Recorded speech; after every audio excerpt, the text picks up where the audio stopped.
Hello there. Come in, get comfortable, and if you have a blanket nearby, pull it up a little higher. I've been holding on to this story for a while now, waiting for the right night to finally tell it to you. Picture this for a moment. You're standing in a corridor inside a royal palace. You have not eaten anything since early morning. Your feet ache in shoes that were never built for standing still this long. Underneath your gown, laced tighter than usual, your ribs ache even more.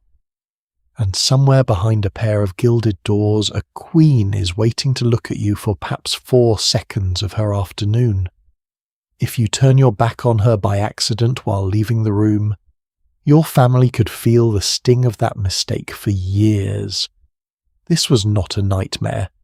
For a certain kind of young woman in Victorian England, this was simply what a spring afternoon could look like. Before we go further into her evening, I want to ask a small favour.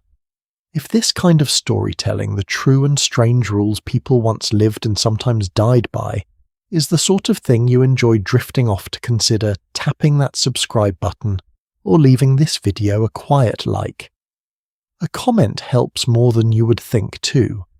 Tell me where in the world you're tucked in tonight, and when you first found your way here. I look through every single one.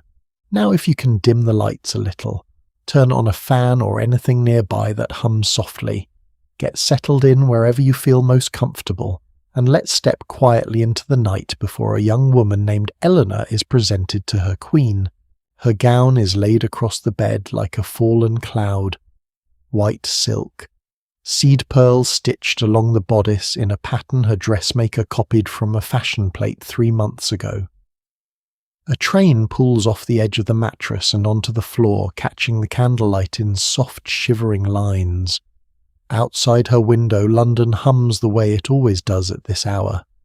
Carriage wheels on stone, a church bell somewhere behind the rooftops, a man 2 streets over singing something cheerful and slightly off-key. Eleanor stands at the mirror in her dressing gown, watching the reflection of the dress behind her rather than her own face. Her father's shipping business had a difficult year. Nobody has said the words out loud in front of her, but she has heard enough half-finished sentences through closed doors to understand what tomorrow is really for. A good marriage could steady the family for a generation. A poor one or worse, no serious match at all would not. All of that somehow now rests on a length of silk laid across her bed. Her mother kneels beside the bed with a measuring tape checking the train again. Not because she doubts the dressmaker, because there is no room for doubt here. The length is not a suggestion. It is a rule, and everyone in this house has learned it by heart the way children learn a hymn. Here is the part most people never expect. Eleanor's dress was not simply chosen. It was assigned.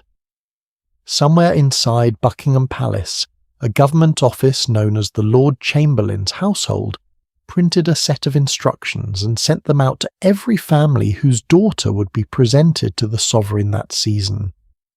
The instructions were specific, and they were treated the way one might treat a legal document, because in every sense that mattered to Eleanor's family, that is exactly what they were. The skirt required a train, and the train could not be shorter than 3 yards. Not roughly 3 yards. 3. White ostrich feathers had to sit upright in the hair, tall enough for the Queen to see them clearly from her throne across a crowded room. A veil of tulle had to hang from those feathers, long enough to float gracefully over the train without dragging beneath it. Gloves white reaching past the elbow. And the neckline of the gown had to sit low across the shoulders, bare regardless of the season or the temperature in the palace that day. There was at least one loophole. If a physician was willing to put his name on a letter declaring that lower neckline posed a genuine risk to a young lady's health, the rule could be quietly set aside. Which meant in practice that decency itself could occasionally be negotiated through paperwork so long as you knew the right doctor. Sit with that for a second. A room full of men in a government office had written down to the inch how a young woman's collarbone should be visible at a party, and an entire household across an entire spring followed those instructions, the way you would follow blueprints for building a house. Because that is really what they were building. Not a house, a future. A presentation at court was not simply an afternoon out. It was the front door to everything that came after it. Without it, a young woman could not properly enter society. She could not be invited to the events where she might meet a suitable husband. She could not be considered in the eyes of people who mattered a woman at all, yet only a girl who had not been let in. And you could not simply show up and ask to be let in. You needed a sponsor, another woman who had been presented herself, usually a mother, sometimes an aunt or a family friend with the right connections. A young woman who was never presented at all might still attend smaller local gatherings, but the grandest doors, the ones leading to the best introductions, the best invitations, the best possible husband would simply stay shut to her for good. There was no appeal process for that kind of exclusion. There was only the dress worn correctly on the right afternoon. Eleanor's mother had stood in this very spot 20-some years earlier, in a dress just as white, just as precisely measured, and tonight she is teaching her daughter the same choreography she once learned from her own mother. She remembers her own hands shaking. She does not mention this to Eleanor. Some kindnesses, she has decided, are better kept quiet until they are needed. For weeks before the actual day, that choreography had consumed the household. There was the curtsy first, and it was not the small bob you might picture. It was a full court curtsy, the kind where a young woman bends her knee until it nearly touches the floor, then rises again slowly, without wobbling, without reaching out for balance, all while a train several yards long lies draped across the ground behind her. Then came the walk. Not toward the throne, that part was simple enough. The walk, away from it, because you were never permitted to turn your back on the sovereign, ever, which meant learning to cross an entire marble floor backward gracefully without a single glance behind you to see what you might trip over. Households rehearsed this with whatever was on hand. A length of curtain fabric pinned to an old walking dress stood in for the real gown, since nobody dared risk creasing 3 months of a dressmaker's work before the actual event. More than one younger sister drafted into service as a stand-in queen sitting on a borrowed chair, reported watching an older sibling land rather less than gracefully on the drawing-room rug during these rehearsals.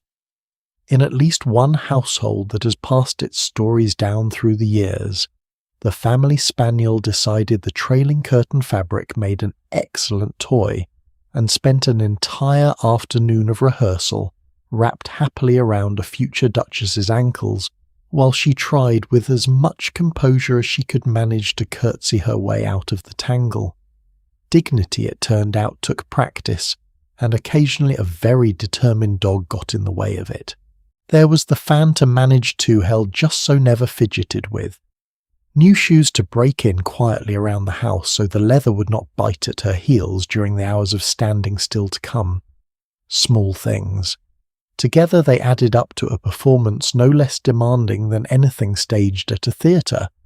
Except here, there would be no second attempt if a line was forgotten, and under all of it, laced snug against her ribs from the moment she woke that morning, sat the corset, tighter than her everyday one. Court dress demanded a particular silhouette, and there was no version of that silhouette achieved without discomfort, quietly built into the bones of the garment itself.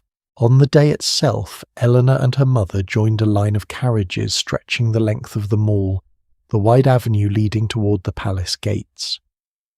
On a busy afternoon, that queue could hold several thousand carriages, each one carrying a young woman dressed almost identically to the last white gowns, white feathers, white gloves, an entire road filled with the same rule worn 3,000 different ways. Crowds gathered along the pavement just to watch the carriages roll past, pointing out which family belonged to which crest painted on which door. They arrived early because arriving late was unthinkable, and then they waited. For hours inside a palace room already thick with the smell of hot wax and too much perfume in too small a space. No food was offered. No real place to sit once the crowd grew dense enough that space itself became a kind of currency, traded in small polite shuffles as one group of ladies made room for the next.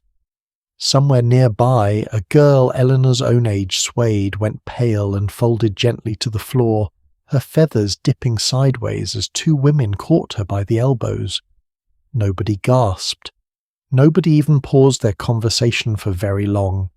It happened often enough, weighed down as everyone was by trains, by plumes, by nerves, and by corsets, never designed for standing still this long, that a fainting girl was simply revived, where she stood and quietly returned to her place in line, as though nothing at all unusual had happened. Which by that point in the afternoon it hadn't. When Eleanor's name was finally called, all of it, the weeks of rehearsal, the fitting, the waiting came down to a matter of seconds. She could hear her own heart beat over the sound of her name being announced. She crossed the floor, sank into the curtsy she had practiced 100 times on a drawing-room rug, and reached forward to touch her lips to the back of the Queen's hand. For one brief moment the Queen's eyes met hers, and then moved on to whoever stood next in line. That was the whole of it. 4 seconds, perhaps 5. Then came the part everyone feared most. A page stepped forward to lay her train carefully back over her left arm, and Eleanor walked backward across the marble, slowly, steadily out of the room, never once turning to see the door behind her. Her shoulders ached from holding the train's weight at just the right angle. Her knees still faintly trembling from the curtsy somehow held. She did not stumble. It was over before most of the guests waiting outside had finished their conversation. Eleanor would spend years quietly being unable to recall a single detail of the Queen's face. Only the relief that flooded through her, the instant she was safely back through the doors and her mother's hand finding hers in the corridor beyond. Scenes almost exactly like this one played out several times a year every year for the length of an entire reign.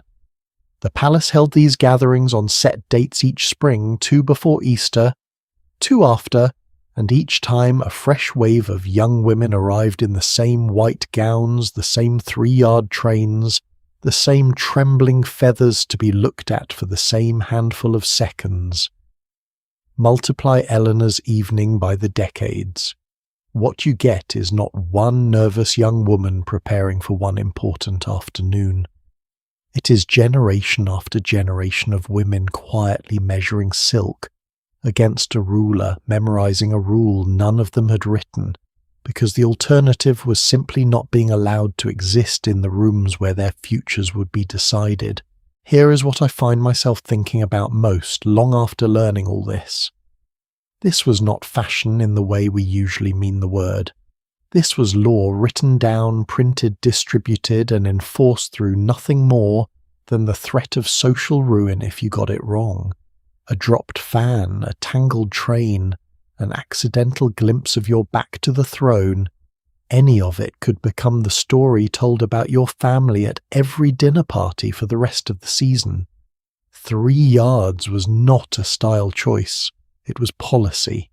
And Eleanor had just spent an entire spring making sure her body fit inside it perfectly. But here is the part that unsettles me even more. The rules written on palace paper, the ones the Lord Chamberlain's office put into print, were at least rules you could read, memorize, and prepare for. They were visible. The most dangerous rules Victorian women lived under were never printed anywhere at all.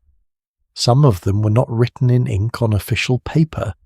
They were sewn directly into the fabric itself, sitting quietly in the folds of an ordinary skirt, waiting for nothing more than a moment near an open flame to reveal exactly how deadly a simple rule of fashion could really become. That flame was not a figure of speech. It was not some poetic warning meant to send a chill down your spine before bed. It was an actual documented, terrifyingly common event, and to understand it, You first need to understand the shape hiding underneath nearly every fashionable skirt in Victorian England. It was called a crinoline, and before you picture something flimsy, picture instead a cage. Steel hoops, sometimes 6 of them, sometimes more, stacked in gradually widening circles, from the waist down to the floor, covered over with a layer of fabric, so the frame itself stayed hidden. From the outside, a woman in a crinoline looked as though her skirt had simply bloomed wide and round and effortless, the fabric sweeping across a doorway with a room to spare. What almost nobody watching from across a ballroom understood, admiring the shape from a polite distance, was that she was quite literally standing inside a bell-shaped chimney made of her own clothing. Women loved it at first, and honestly it is not hard to see why. Before the crinoline, achieving that same wide silhouette meant layering petticoat, sometimes 6 or 7 of them at once, heavy, hot and exhausting to walk in. Picture wearing the weight of a small mattress wrapped around your legs every single day, then climbing a flight of stairs in it, then sitting down to dinner in it, then standing back up again. The crinoline replaced all of that weight with a single lightweight cage. Suddenly a woman could move her legs freely underneath her skirt for the first time in years, without dragging pounds of fabric behind every step. Newspapers of the day even joke that crinolines gave women back room to breathe, room to walk, room to simply exist without hauling half a wardrobe around their hips with every step. For a moment this felt like relief, and for once a fashion trend seemed to deliver on its promise of comfort. Nobody involved in that relief seems to have paused to ask the obvious follow-up question. What happens when all that air trapped inside the cage meets an open flame? Here is the part that turns a fashion story into a tragedy, and it comes down to simple physics. A crinoline was not solid fabric all the way through. It was mostly empty space air trapped between the hoops and held there by the shape of the frame itself. Air like that does not slow a fire down. It feeds it. The moment the hem caught even a small spark from a candle, from a fireplace, from a dropped match, the flame did not creep upward slowly, the way it might along a single layer of fabric. It rushed. The cage acted almost like a bellows or the flue of a chimney, pulling the fire up and around the entire skirt within seconds rather than minutes.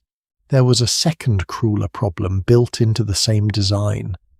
Because the hoops held the burning fabric out and away from her legs, a woman could not simply press the flames against her own body to smother them the way you might instinctively pat out a small fire on your sleeve. There was too much distance between her skin and the burning fabric, and too much air rushing up through that distance to feed the flame further. Even a friend or a servant standing right beside her, desperate to help, often could not reach through the frame fast enough. Doctors treating survivors later noted that the injuries from a crinoline fire tended to be unusually severe for exactly this reason, not because the fabric burned differently than any other cotton dress would, but because so much of a woman's body became engulfed before anyone had a real chance to stop it. The very thing that made a crinoline feel liberating, all that open space, was the same thing that made it almost impossible to survive once it caught fire. There was a third problem too, one so simple that it barely sounds dangerous at all until you picture it properly. A full crinoline could measure up to 6 feet across at its widest point. A woman standing inside one had no real way to feel where the outer edge of her own skirt truly was, no nerve endings out there at the hem, to warn her the way her hands would warn her if she reached too close to a flame. She could be standing what felt like a perfectly safe distance from a fireplace, entirely unaware that the fabric billowing out behind her had already drifted well within reach of the fire. Most of these accidents, it turns out, were not the result of carelessness at all. They were the result of a garment that made it almost impossible to know your own boundaries in a room. Florence Nightingale. Yes, that Florence Nightingale, the nurse whose name you probably already associate with saving lives during the Crimean War, cared enough about this to sit down and count for herself. Looking at just 2 years in the 1860s, she estimated that more than 600 women died after their clothing caught fire.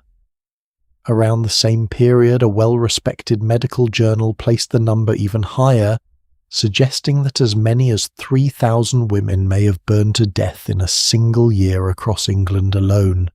Sit with that figure for a second. 3,000 not over a decade, not over a lifetime, but potentially within 12 months from a single cause, and that cause was simply what women were wearing to get dressed in the morning.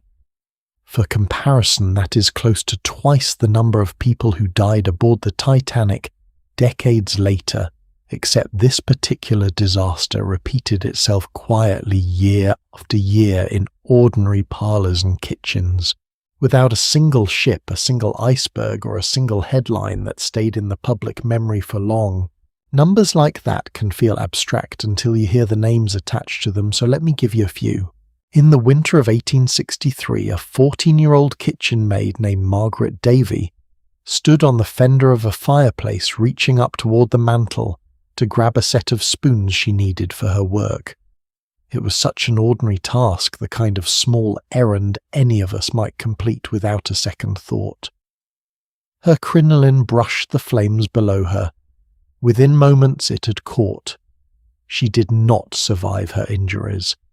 The coroner at her inquest was reportedly stunned that a fashion trend this dangerous had not already drawn more public attention, and recorded her death quite plainly as accidental death by fire caused through crinoline.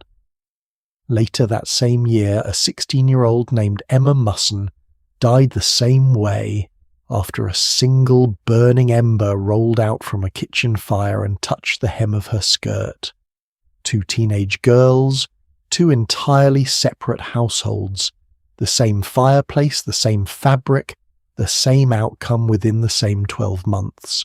These were not isolated incidents involving careless girls, and I want to be clear about that because it would be easy to hear these stories and quietly assume the victims must have done something wrong. They did not. This could happen to anyone standing near an ordinary household fire, which in a century before central heating described almost every woman in England on any given evening. Consider Anna Maria Grant, the wife of a colonel, sitting in her own drawing room on Christmas morning in 1862, warmed by a fire meant only to keep the winter chill away while she visited with friends, her crinoline caught. Now consider in the very same years a servant girl named Mary Ann Winter Botham working in someone else's kitchen who met the exact same fate. A colonel's wife in her parlour and a servant girl at her stove had almost nothing in common in Victorian society.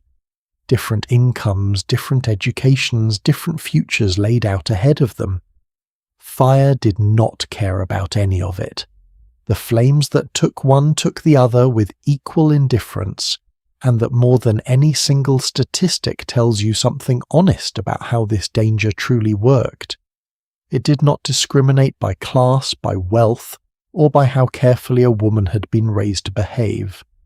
For a society so obsessed with drawing sharp lines between one kind of woman and another, the crinoline had a way of erasing every one of those lines the instant it caught fire. Even the stage was not safe.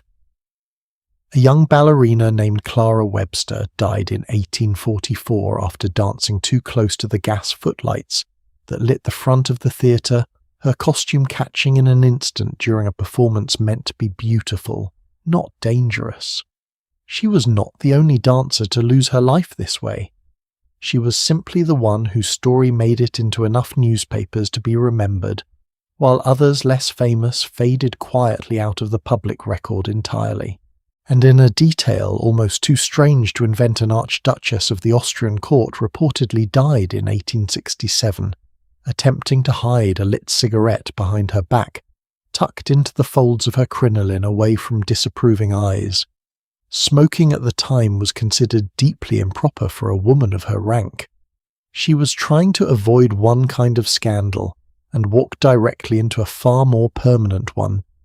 Even Oscar Wilde, the writer many of you probably know, for his sharp wit and his scandalous plays, lost two half-sisters this way at a party, years before he ever wrote a single famous line. Fire took people from every corner of society, and it did not care whether their names would end up remembered or forgotten. Can I ask you something while we sit with all of this? Think about your own kitchen for a moment.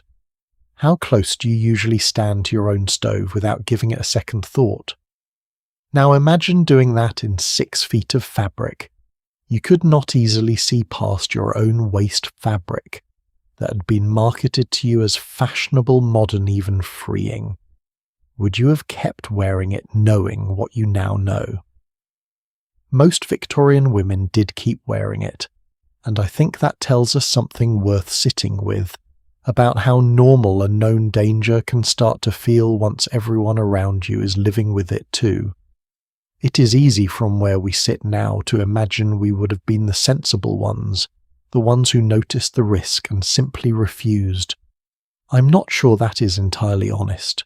Most of us wear things every day that we already know, carry some small risk in a car, on a bicycle, in shoes not built for the stairs we take them on, because the alternative standing out dressing differently, being the one woman in the room whose skirt looked wrong, carried its own very real cost in a society this rigid about appearances. To be fair to the era, society did not stay entirely silent about any of this. Newspapers ran story after story, sometimes with real concern, sometimes with a kind of dark humour that feels almost uncomfortable now. The satirical magazine Punch coined the term crinoline mania, poking fun at just how far the trend had spread across every class of woman in England, all while quietly acknowledging that women were dying because of it. A popular household guide from the period even printed a recipe meant to render a lady's dress incombustible, a homemade chemical treatment mothers could apply to their daughters' skirts at the kitchen table, treating the danger the way you might treat a stain, something to be managed rather than something to demand real change. A handful of inventors did try to patent truly safer designs, lighter frames, treated fabrics that resisted flame more effectively, but these solutions tended to cost more, look less fashionable, or simply arrive too late to shift what women already owned hanging in their wardrobes. Old habits, it turns out, are remarkably difficult to set on fire quite as quickly as old dresses were, and that to me is the part of this story that lingers longest. Nobody banned the crinoline. No law was passed. No official regulation, the kind we talked about earlier tonight, ever stepped in to declare the garment unsafe. Women simply kept adjusting around the danger generation after generation, treating a documented cause of thousands of deaths the same way you or I might treat a slightly worn stair we've learned to step around carefully rather than finally just fixing. Mothers taught daughters to keep a careful distance from open flames, the same way they taught them which fork to use at dinner, as though caution alone could substitute for a safer design. The crinoline eventually faded from fashion, not because anyone deemed it too dangerous to wear, but because fashion itself moved on to something else entirely, as fashion always does. The next silhouette came into style for reasons that had nothing to do with safety, and only by coincidence did it happen to end a crisis that thousands of inquest reports, newspaper columns, and grieving families had failed to end on their own. Here is what strikes me most looking back at all of this from where we're sitting tonight. Fire at least was a danger you could see coming most of the time. You could feel the heat before the flame reached you. You could smell smoke. In some small way, it gave a woman a fighting chance to notice something was wrong before it was too late, and it gave the people who loved her a moment, however brief, to try to help. Not every danger hidden inside a Victorian wardrobe was that honest. Some of them didn't announce themselves with heat or smoke at all. Some of them worked quietly for weeks, sometimes for years, disguised as the very thing that made a woman look most beautiful in the room, admired at every party, complimented by every guest, all while doing something no one at the time fully understood to the body wearing it. That danger wasn't hiding in the shape of a skirt, it was hiding in the colour of it. Green, believe it or not, used to be the hardest colour in the world to get right. For centuries, dye makers had struggled to produce a green that truly held its colour, one that did not fade to a dull, muddy olive within a few washes or a few seasons in the sun. Every attempt before this involved mixing blue and yellow pigments together, and the two never quite agreed to stay mixed, drifting apart over time, the way oil separates from water if you leave it standing long enough. Then, in the 1770s, a Swedish chemist named Carl Wilhelm Scheele finally cracked it. He combined copper with a substance called arsenious oxide and produced a pigment so vivid, so alive, that people described it as looking almost lit from within a green that held its brightness through sunlight, through washing, through years of wear in a way nothing before it ever had. They called it Scheele's green, and within a few decades it was everywhere. Dresses, ball gowns, gloves, wallpaper, candles, even the fake flowers women pinned into their hair for an evening out. There was just one small detail buried in the recipe that almost nobody thought to mention on the label, mostly because there were no labels at all yet to speak of. That word arsenious oxide is simply a formal way of saying arsenic. Part of what made this particular green so irresistible went beyond simple vanity too. The early 1800s carried a real cultural fascination with the natural world, with botany, with the countryside, with anything that evoked living, growing things in an age when English cities were rapidly filling with coal smoke and factory soot. A green this vivid did not just flatter a woman's complexion. It read to eyes surrounded by increasingly grey industrial landscapes as something close to nature itself, bright and alive, in exactly the way the world outside her window increasingly was not. There is a real irony sitting inside that appeal if you think about it for a moment. The colour chosen to evoke life growth and the natural world turned out to be manufactured from one of the deadliest substances known to chemistry at the time. Now, I want to be careful here because the danger of wearing an arsenic green dress was real, but it was not quite as dramatic as you might already be imagining. A healthy woman in a green ball gown was not likely to drop dead on the dance floor, the way we saw happen with fire in our last story. Worn occasionally over a layer of undergarments, the risk to a wealthy woman attending one party a week was mostly limited to rashes, sores, where damp fabric sat against her skin headaches, and a persistent, unexplained fatigue that doctors of the time had no real name for yet. Uncomfortable, certainly, often dismissed as nerves or a delicate constitution, which tells you something about how little attention was paid to women's physical complaints in general during this period.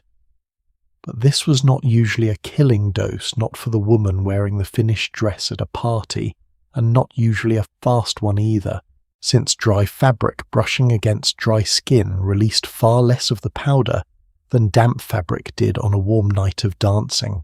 The people who paid the real price were the ones who made it.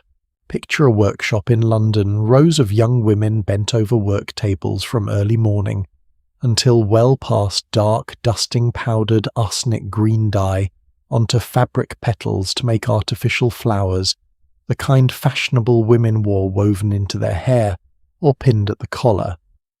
This powder settled on their skin under their fingernails in a stain that soap and water never quite lifted out into the folds of their clothes and into their food when they finally sat down to eat it with unwashed hands, because there was rarely time or water enough in a long shift for careful washing.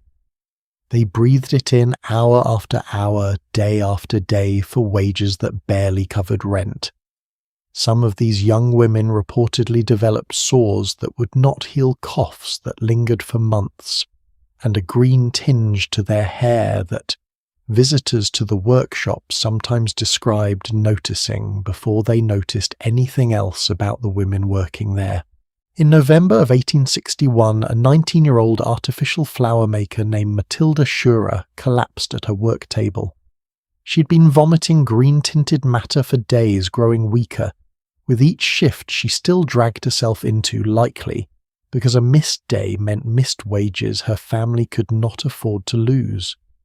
Her skin had taken on a faint green cast that her co-workers noticed, but nobody quite knew what to do about, since nothing in their experience had prepared them to recognize slow poisoning as anything other than a stubborn illness. She died in convulsions, and when the coroner examined her afterward, he found that the whites of her eyes had turned green as well. Her death was ruled accidental poisoning. She was one worker in one workshop in one industry that employed thousands of young women exactly like her across England at the time, most of whose names never made it into any newspaper at all. A German chemist named Dr. Hoffmann decided to measure precisely what these women were handling every single day, and what he found made its way into a Times article, carrying the rather theatrical headline "The Dance of Death." According to his calculations, a fashionable ball gown made from 20 yards of the popular green fabric known as tarlatan could contain as much as half its own weight in arsenic. Do the mathematics on that for a moment. Half the weight of an entire dress in poison. A single decorative headdress, the kind a woman might wear once and never think about again, reportedly carried enough arsenic inside it to be fatal to 20 separate people if someone had somehow managed to extract and administer it directly. A doctor working in Berlin found that simply wearing one of these dresses for a single evening could shed as much as 60 grains of arsenic powder into the air around her, dusting off with every movement of the fabric settling onto furniture, into the air she and everyone dancing near her was breathing. And dresses, believe it or not, were far from the only place this pigment turned up. Arsenic green wallpaper decorated fashionable drawing rooms across England, and doctors began quietly connecting mysterious lingering illnesses in certain households to nothing more exotic than the colour on the walls, especially in damp climates where mould could react with the pigment and release something even more toxic into the air overnight. There is a persistent story repeated often enough that it is worth mentioning, even though historians still argue about how much of it is true, that the exiled Emperor Napoleon Bonaparte may have been slowly poisoned in part by the arsenic green wallpaper covering the walls of his final residence.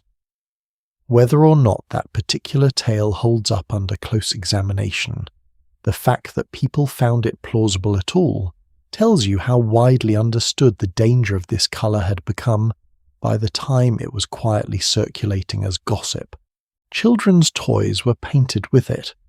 So remarkably were some candies coloured with the same brilliant green to make them more appealing on a shop counter, handed directly into small hands and small mouths by parents who had no reason to suspect a sweet could be dangerous. Even candles were not exempt. Miners in some regions were reportedly issued tallow candles dyed with arsenic green specifically, so they would not be tempted to eat them during a long shift underground, which tells you two things at once: that hunger below ground could be desperate enough to eye a candle as a meal, and that even something meant to prevent one danger simply introduced another quieter one in its place. Doctors had started raising the alarm years before Matilda Schurer's death made headlines.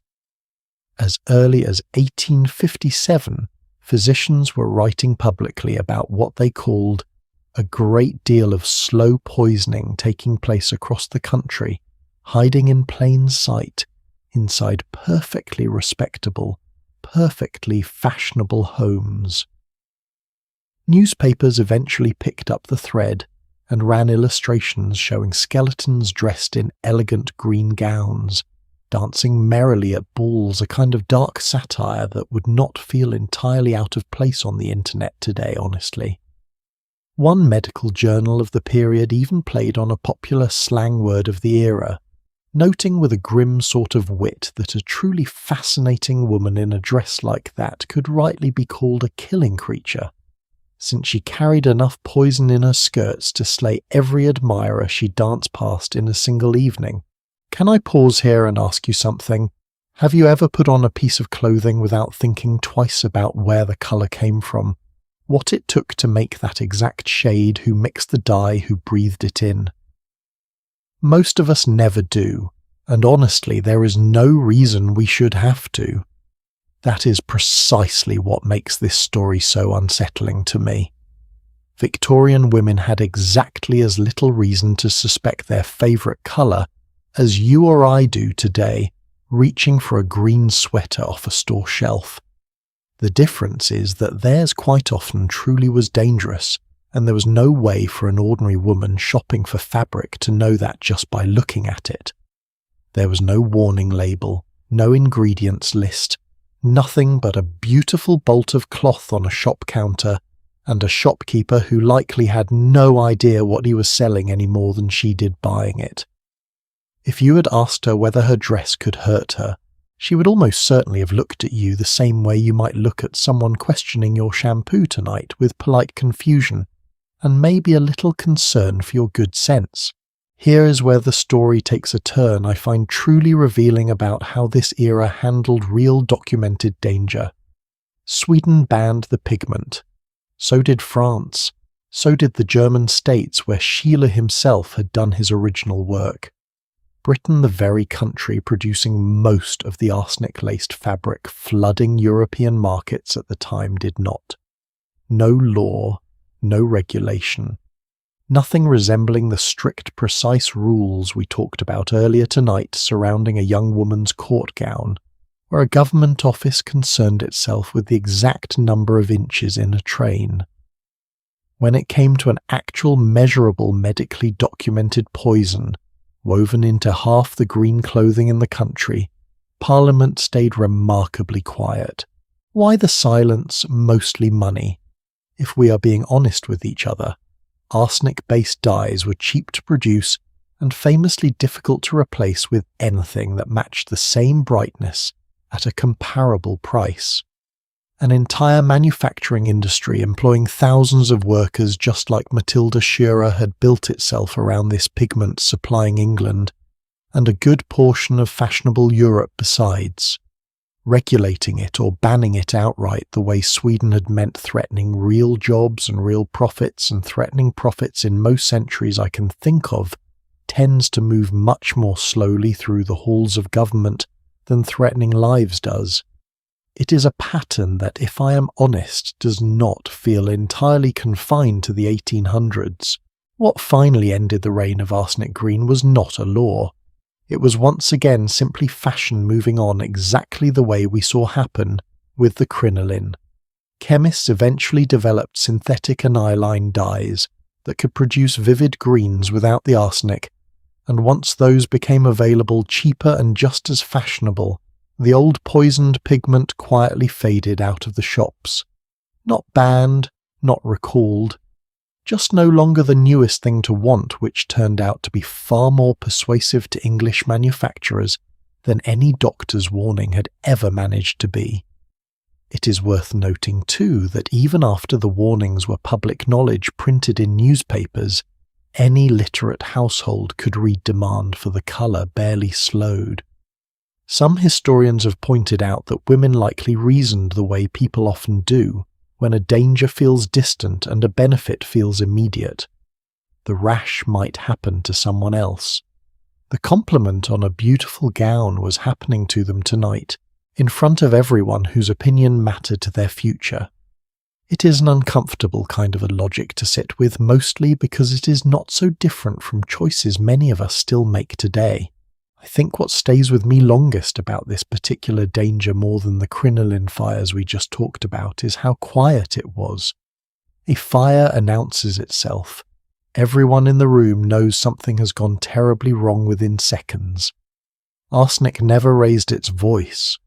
It worked through headaches blamed on tight lacing, through rashes blamed on nerves, through a slow grinding exhaustion that an entire century of doctors were perfectly happy to attribute to female weakness, rather than to the dye sitting directly against a young woman's skin, or worse, filling the lungs of the woman who mixed it for a living. The most dangerous rule of Victorian fashion may not have been written anywhere at all. It may simply have been the quiet assumption that if a colour looked beautiful enough, nobody needed to ask too many questions about where it came from. There is something almost tidy about comparing these two dangers side by side, fire and poison, loud and quiet, sudden and slow, and I don't want to leave you with the impression that Victorian women only had two ways for their clothing to hurt them. There was a third garment worn by nearly every woman, regardless of class, regardless of income, regardless of which colour dress happened to sit over the top of it. This one did not burn anyone, and it did not poison anyone either, not in any way you could point to on a coroner's report.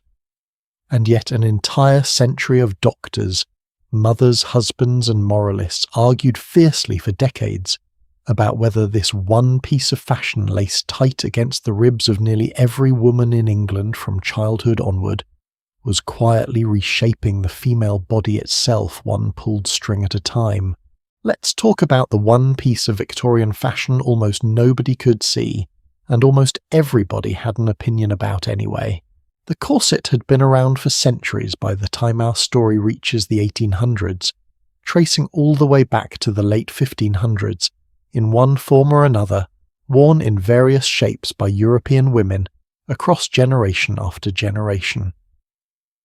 For most of that history, it functioned more like what we might today call structured support, closer to a firm undergarment than an instrument of transformation. Earlier versions made from soft cotton with cording sewn in for shape were closer in spirit to a supportive bra than to anything resembling torture. What changed in the Victorian era was not the concept behind the garment, it was the hardware inside it. New materials, steel, boning instead of the softer whalebone women had relied on for generations, metal eyelets instead of simple stitched holes, allowed a corset to be pulled tighter, held longer, and shaped with a precision no earlier century had ever managed.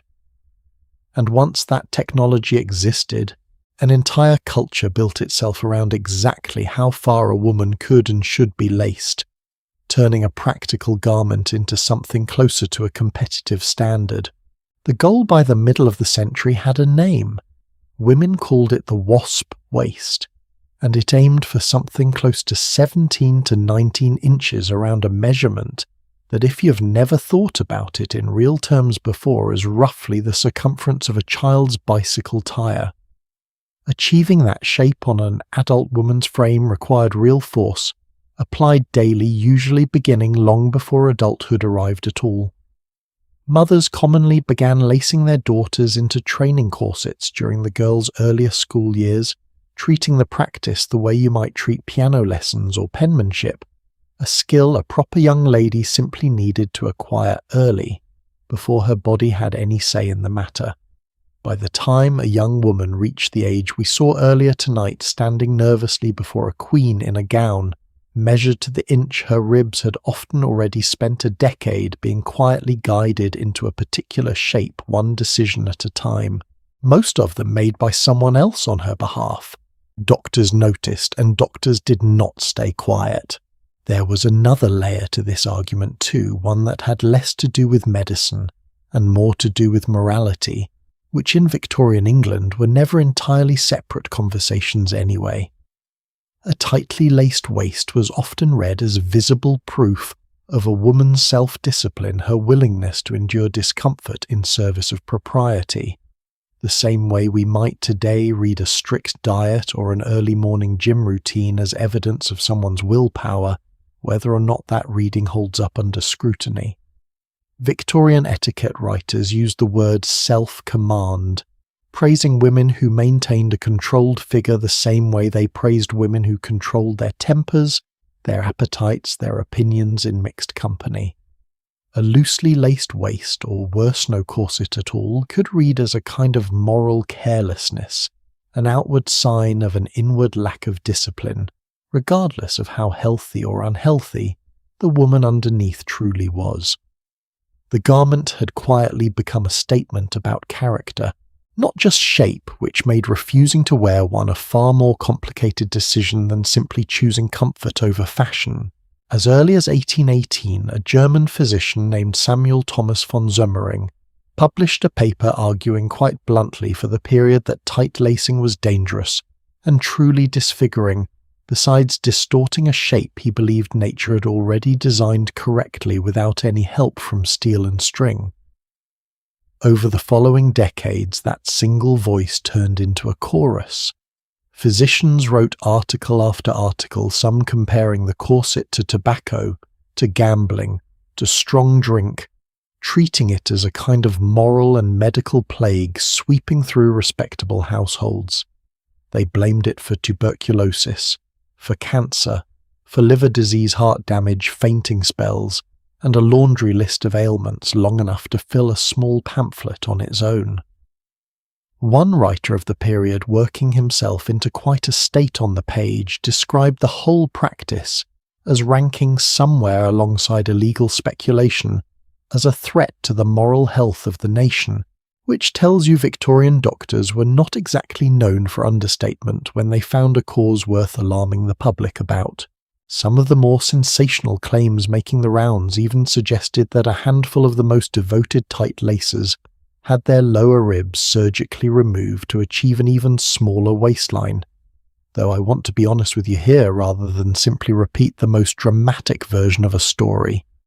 Modern historians who have gone looking for verified medical records of this procedure being performed with any regularity have come up largely empty-handed. It appears to have circulated more as a scandalous rumour women whispered about each other than as a widespread surgical practice anyone can properly document. Which tells you something interesting all on its own, that the corset controversy had grown dramatic enough by this point to generate its own urban legends, the same way any moral panic tends to sprout stories that feel true long before anyone checks whether they hold up. So which version is true, the corset as silent killer or the corset as harmless piece of underwear that got unfairly blamed for problems that had nothing to do with it?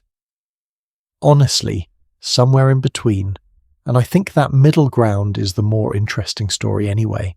Researchers who have studied preserved skeletons from this period have found real physical evidence of tight lacing.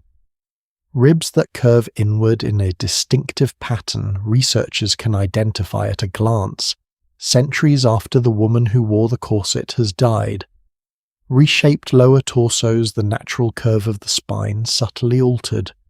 These changes are permanent, visible today, sitting in museum collections and university archives around the world.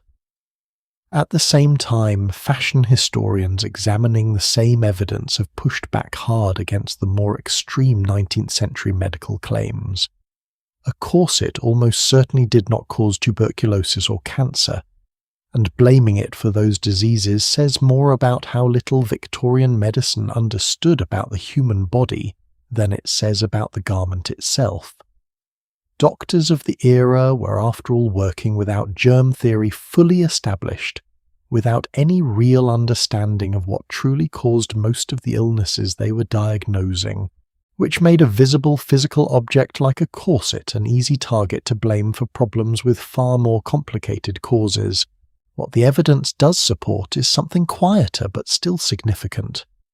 Reduced lung capacity, genuine difficulty catching a full breath during hours of tight lacing, which likely explains why fainting at social events became such a stereotype of the era in the first place, familiar enough that we still picture it whenever period dramas want to signal a scene is set in the past. Weakened back muscles from months and years of a rigid frame doing work the body's own muscles would otherwise have had to do themselves. Real effects, just not always the dramatic headline grabbing one's doctors of the time insisted on. Here is a detail I find worth sitting with for a moment. A singer named Emma Thursby, performing professionally around the turn of the century, wrote in a private letter about ordering a new corset marketed by a doctor as a healthier alternative to the tight lacing styles. Everyone worried about something specifically advertised as gentler, safer designed with a physician's input rather than a dressmaker's eye for fashion alone. She wore it for 2 days, and in her own words felt nearly finished off by it. Her stomach in open revolt forced to abandon the garment entirely, and order a different one from somewhere else at real expense she had not budgeted for. Even a corset sold specifically as the safe medically approved option could still leave a healthy working woman doubled over within 48 hours. If the supposedly gentle version did that to her, it becomes a little easier to imagine what an ordinary, fashionable tight-lacing corset might have done to women who wore one every single day of their adult lives without ever trying an alternative, without a private letter surviving to tell us how it felt from the inside. Can I ask you something while we sit with this? How much of what we consider normal today in our own closets, in our own daily routines, would look just as strange to someone visiting us from 200 years in the future? I don't ask that to excuse anything about the corset. I ask it because I think it is worth remembering that Victorian women were not uniquely foolish or uniquely oppressed in some way that made them different from us. They were simply living inside a set of expectations so completely normal to them that most never questioned it any more than most of us question our own daily habits. Somewhere in a museum archive 2 centuries from now, a curator may well be examining some ordinary object from our own lives, wondering how on earth we ever thought it was a good idea, and I find a strange kind of comfort in that thought, rather than embarrassment on behalf of anyone. And here is where the story stops being only about individual choice, and becomes something closer to what this whole night has really been about. The corset was not optional in the way a colour of dress or a length of train might have been optional. It was worn according to the historical record by women of every social class, from the wealthiest woman presented at court to the poorest woman scrubbing floors for wages. Astonishingly, it was standard issue even inside prisons and workhouses, institutions built specifically to house society's most desperate and most punished women, women who had already lost their homes, their families, sometimes their freedom entirely. Think about that for a moment. Garment doctors were publicly calling a plague comparing openly to tobacco and drink was simultaneously considered so essential to basic female decency that it was handed out without exception alongside a prison uniform to women who had lost every other freedom society could take from them. You could strip a woman of her home, her income, her reputation, even her liberty, and society still insisted quite plainly on lacing her into the same general shape it demanded from a duchess standing before the queen. That to me is the real story hiding underneath all the medical debate. Somewhere along the way, the corset had stopped being simply a fashion choice a woman made for herself each morning. It had become something closer to a uniform for femininity itself, a physical requirement so deeply assumed that even institutions built to punish and control women still could not imagine a version of respectable womanhood that did not include it. Doctors argued for decades about whether the corset was dangerous. Almost nobody, doctor or otherwise, seriously argued that a woman should simply be allowed to go without one. Not every corset was created equal either, and the differences tell their own quiet story about class. A wealthy woman might own several cut from fine imported fabric, fitted individually by a corsetier who understood her exact measurements and adjusted the boning accordingly, replaced every season as fashion shifted. A working woman typically owned one mass-produced purchase second-hand, or from a cheap catalogue worn until it wore thin, then patched and worn some more, since a new one meant weeks of saved wages she likely did not have to spare. Both women were technically following the very same unwritten expectation. Only one of them could afford to follow it comfortably. I should say, in fairness to the women living through this, that not everyone accepted the doctor's warnings quietly. Letters published in newspapers and ladies' magazines during this period show plenty of women pushing back, directly arguing that they felt perfectly healthy, that the corset gave them posture and support they truly valued, that male physicians examining the question from the outside had no real standing to declare what felt comfortable or necessary inside a woman's own body they had never once inhabited themselves. It would be a mistake to picture every single woman as a passive victim, quietly submitting to a garment she secretly hated. Some women liked how it felt plainly and without shame about saying so in print. Others resented every lace and hook and said that plainly too. Most probably held some complicated mixture of both feelings at once, the same way most of us hold complicated feelings about plenty of things we wear or do, simply because everyone around us treats it as ordinary. That mixture of resentment and genuine attachment, both true at the same time, feels far more human to me than either the simple villain story or the simple victim story usually told about this particular garment. There is something worth noticing too in how differently this particular danger behaved compared to the ones we've already spent tonight sitting with. Fire announced itself instantly. Poison worked in secret, hidden inside a colour nobody thought to question. The corset was neither hidden nor sudden. Everybody could see it. Everybody knew roughly what it did, and society chose generation after generation to keep requiring it anyway, arguing about the details, while never seriously entertaining the option of simply setting the whole practice aside.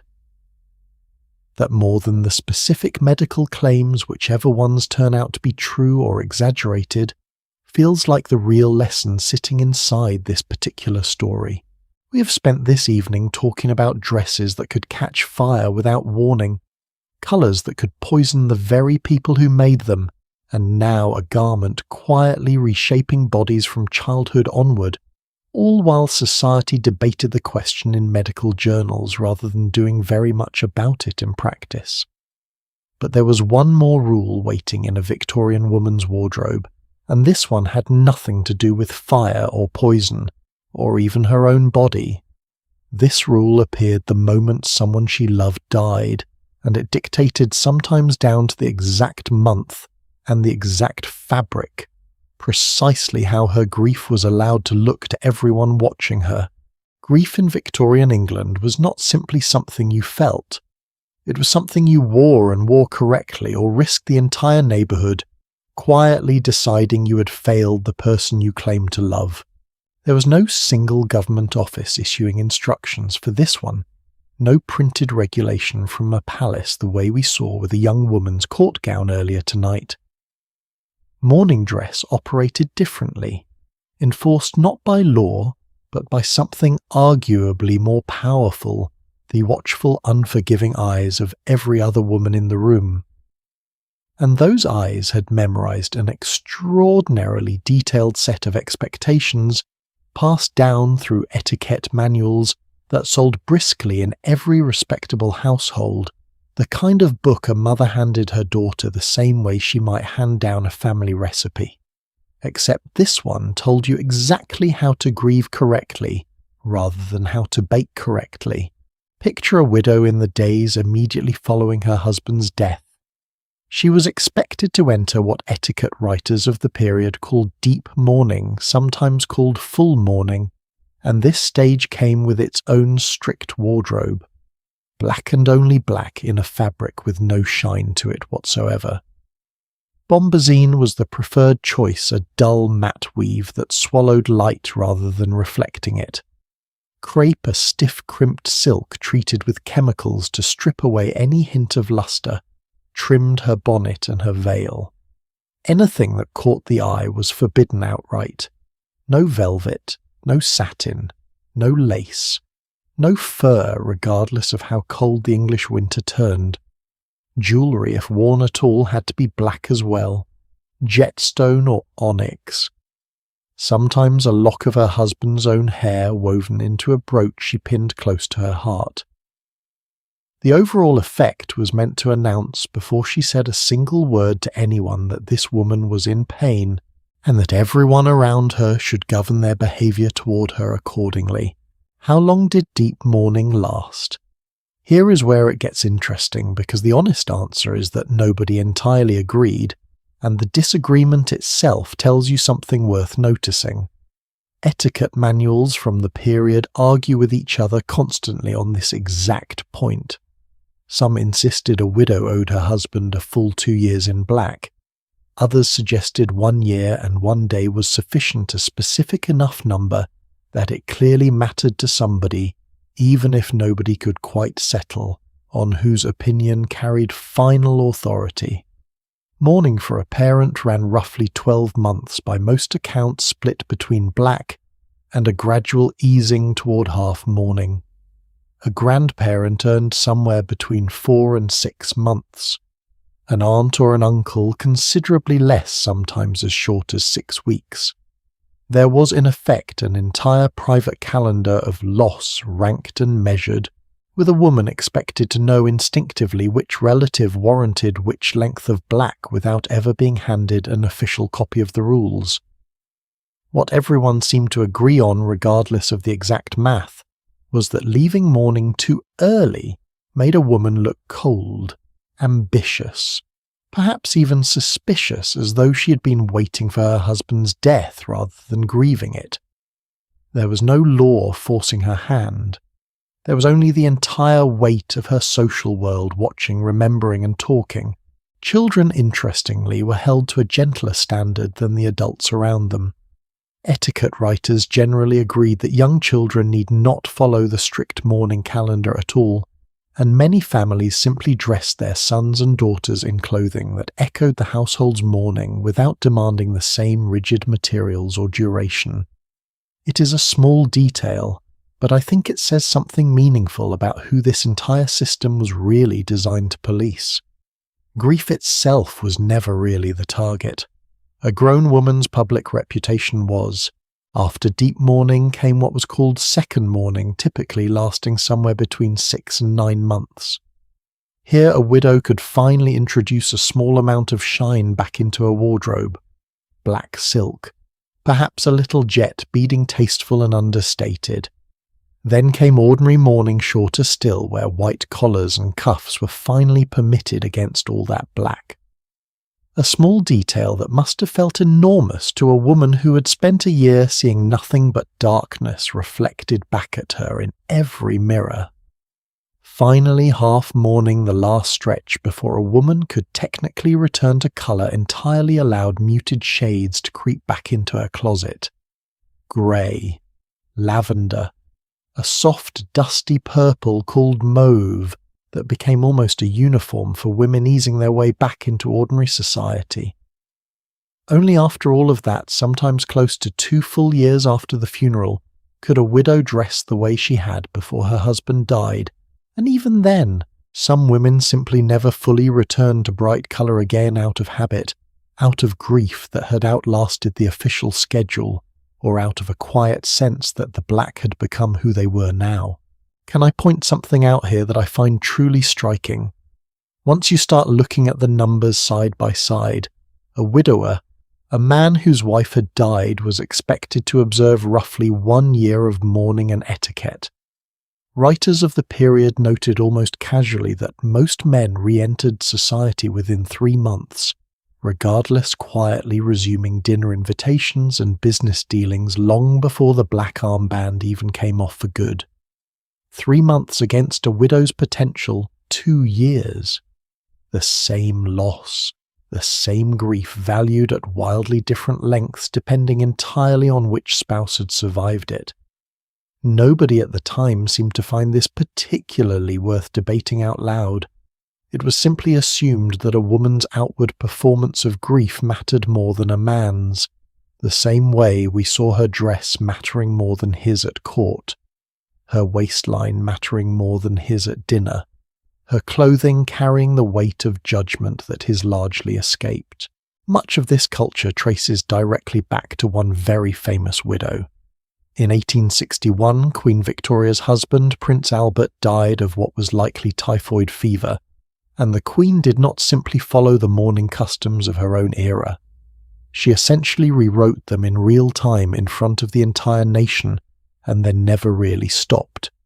She wore black for the remaining 4 decades of her life, becoming known to history as the Widow of Windsor, a nickname that captures both the sympathy and the slight unease with which the public eventually came to regard her extended, very public grief. She kept Albert's rooms maintained almost exactly as he had left them, his clothes laid out, his shaving water reportedly still brought in each morning for years afterward, and she required her own household and her extended family to observe mourning for extraordinary lengths of time whenever royal deaths occurred, sometimes stretching arrangements that would ordinarily last months into years instead.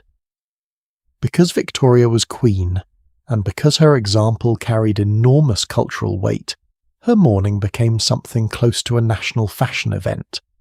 Demand for black crepe and jet jewellery surged. An entire commercial industry rose up almost overnight to meet it, which brings us to something I think gets lost in most versions of this story, the part where grief quietly became a business, and a fairly ruthless one at that. Mourning warehouses opened across London, entire department stores devoted exclusively to outfitting the recently bereaved. One of the most famous, a shop called Jay's, opened its doors in the early 1840s on a fashionable London street and offered everything a grieving family could need under one roof: dresses, veils, stationery edged in black, even black bordered handkerchiefs for tears that etiquette insisted should be shed discreetly rather than loudly. Wealthy families could send for a private dressmaker to visit the house, directly sparing a fresh widow the indignity of being fitted for mourning clothes in a public shop window while still raw with grief. A single company, through a series of shrewd business decisions, came to dominate the production of mourning crepe almost entirely, supplying most of the black fabric worn across the country for decades, which meant that every death in England was in a very direct sense generating profit for the same small number of manufacturers. And here is a detail that still catches me off guard every time I think about it. There was a widespread superstition that it was unlucky to keep mourning crepe in the house once the official period had ended. Not simply old-fashioned or a little morbid to look at. Unlucky as in likely to invite more death into the household if you didn't get rid of it. Which meant that families, having just spent a small fortune outfitting themselves in black for one loss, often felt compelled to throw all of it away the moment mourning officially ended, only to start from nothing again, the next time grief arrived at their door, as it reliably eventually always did in an era before modern medicine. It is hard not to notice how conveniently that particular superstition served the mourning industry's bottom line. Not every family could afford Jay's, of course, and the gap between wealthy mourning and poor mourning tells its own story. A prosperous household ordered new crepe fitted properly replaced as fashion or occasion demanded. A poorer family more often dyed whatever clothing they already owned, boiling garments in a homemade black dye that rarely matched the deep even tone of proper crepe, and tended to fade unevenly after only a few washes, leaving a woman visibly publicly mourning in clothes that also quietly announced her financial situation to anyone paying close attention. Grief, it turned out, was expensive to perform correctly, and the women who could least afford the performance were often the ones judged most harshly for getting the details wrong. There was a genuine physical danger tucked inside all of this too, and it deserves mention alongside everything we have already covered tonight about fire and poison and tight lacing. The chemical process used to strip the shine out of crepe fabric, giving it that distinctive dull, crinkled texture etiquette demanded, left the material with a faint, unpleasant odour that some women found truly irritating to breathe for hours at a time. Medical journals toward the end of the century began reporting on this, directly describing the fine powdery particles that came off a crepe veil as a real irritant to the lungs and throat, especially for women who wore theirs for months on end without much of a break. One American medical journal went so far as to call the mourning veil worn in the heat of summer something close to an instrument of torture, leaving skin-stained faces broken out, heads pounding from headaches that had nothing to do with grief itself, and everything to do with the fabric sitting directly against a woman's skin for hours at a stretch. A widow suffering through a hot English or American summer in full mourning was in effect being asked to lay a heavy, chemically treated breath-restricting fabric over her face and shoulders at the exact time of year when doing so was most likely to make her physically ill, all so the neighbourhood could see at a glance exactly how recently and how deeply she'd lost someone. Can I ask you something? Have you ever worn something uncomfortable simply because taking it off even for a moment would have meant explaining yourself to people who are watching? I think most of us have in one small way or another. Now imagine that discomfort stretched out not for one evening but for 2 years, worn as public proof of a love the entire neighbourhood had already decided it had the right to grade. Servants were pulled into all of this too, which I think is worth pausing on. When the head of a household died, it was customary, sometimes closer to an outright expectation, for the family to provide proper mourning clothing to their household staff, who were then required to wear it for however long the family itself remained in mourning. A maid or a footman had no personal stake in this particular death beyond employment, and yet they were dressed quite literally in someone else's grief, made to visually perform sorrow for a household that likely never asked whether they felt any themselves or grieved at all for an employer they may have quietly disliked. It is one more small example of how thoroughly mourning dress functioned as a kind of social contract rather than a private individual choice, extending its reach past the family itself and into the lives of people who worked for them, people whose own genuine losses, a mother, a child, a husband of their own, rarely came with any employer offering to cover the cost of proper black crepe in return. What strikes me most about this particular rule more than any we have discussed so far tonight is what it was truly policing. Fire and poison threatened a woman's body. The corset reshaped it slowly, one lace at a time. Mourning dress reached further than any of that. It reached directly into the most private, most personal thing a person can experience, the raw, specific shape of their own grief, and it insisted on translating that grief into a public performance graded by fabric texture, jewellery choice, and calendar math judged by neighbours who had never once asked her how she truly felt, only whether her sleeves were the correct kind of dull. Not every woman wearing black that particular year was standing quietly in a comfortable parlour, mind you, free to simply sit with her, loss for however long fashion required. Some were mourning while still expected to report for a 12-hour shift at a factory the next morning in workplaces where that very same heavy dark fabric could become dangerous in an entirely different way than anything we have talked about tonight, caught not by an open flame this time but by something with far less patience for a moment's distraction. Step away from the ballroom for a moment, away from the parlour, away from the palace corridor we started tonight in, and picture somewhere far louder. A textile mill somewhere in the north of England packed with machinery, the length of a modern gymnasium, belts and gears turning constantly overhead, the air thick with cotton dust and the deafening clatter of hundreds of moving parts running from before sunrise until well after dark. This was where a great many working-class women and girls truly spent their days 6 days a week, often from childhood straight through to old age if their bodies held out that long. And the clothing rules here had nothing to do with feathers or fabric texture, Nothing to do with what a court official thought looked respectable. They had to do with staying alive around machines that did not know or care where a sleeve ended and a hand began. Textile mills ran on spinning frames, drawing frames, power looms, and something called spinning mules, enormous machines that pulled raw cotton or wool into thread using rows of exposed, constantly moving parts. Almost none of it was shielded or guarded the way modern safety regulations would eventually require. Belts spun openly along the floor and up toward the ceiling.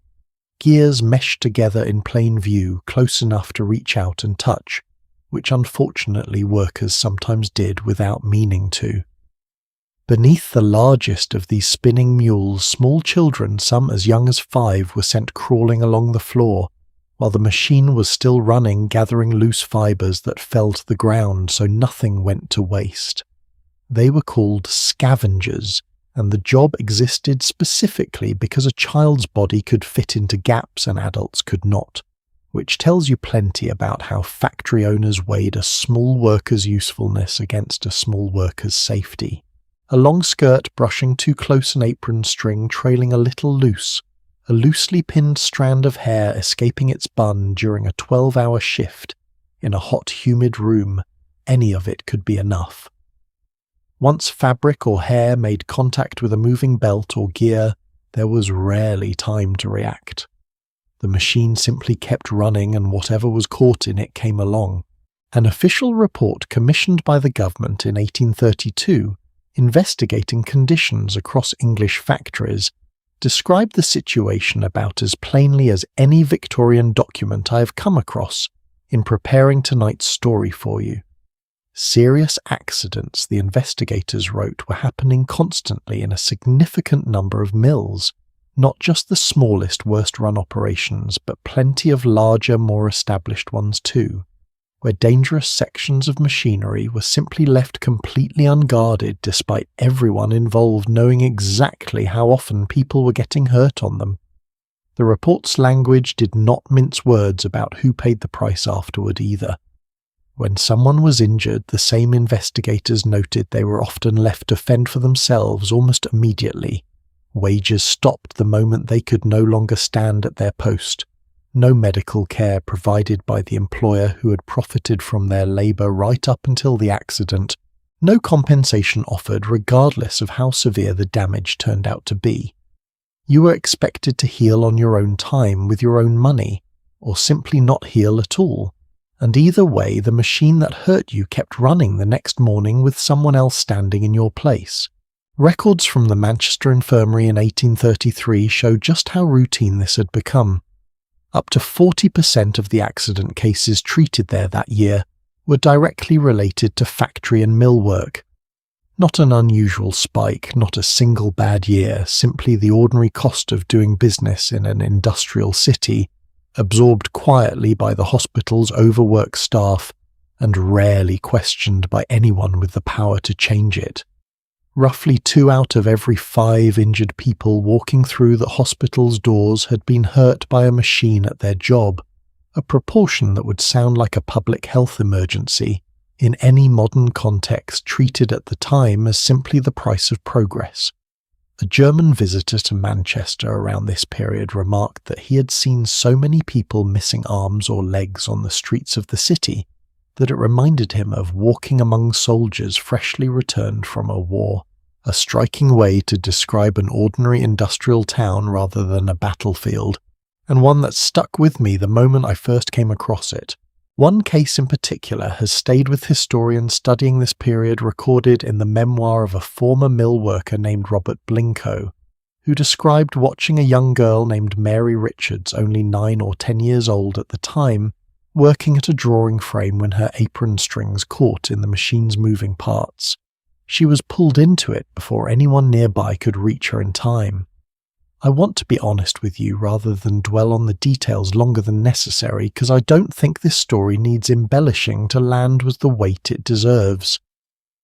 A child sent to work a machine built for an adult's reflexes, wearing an apron that was supposed to protect her clothes from cotton dust, was instead killed by the very garment meant to keep her presentable for the job. What makes this particular account so unsettling to me is not just what happened, but how ordinary it apparently was to everyone standing nearby at the time. Blinko wrote about it not as an isolated horror, but as one entry among many similar ones he witnessed during his years working in the mills, the kind of accident co-workers had learned sadly to expect rather than to be shocked by.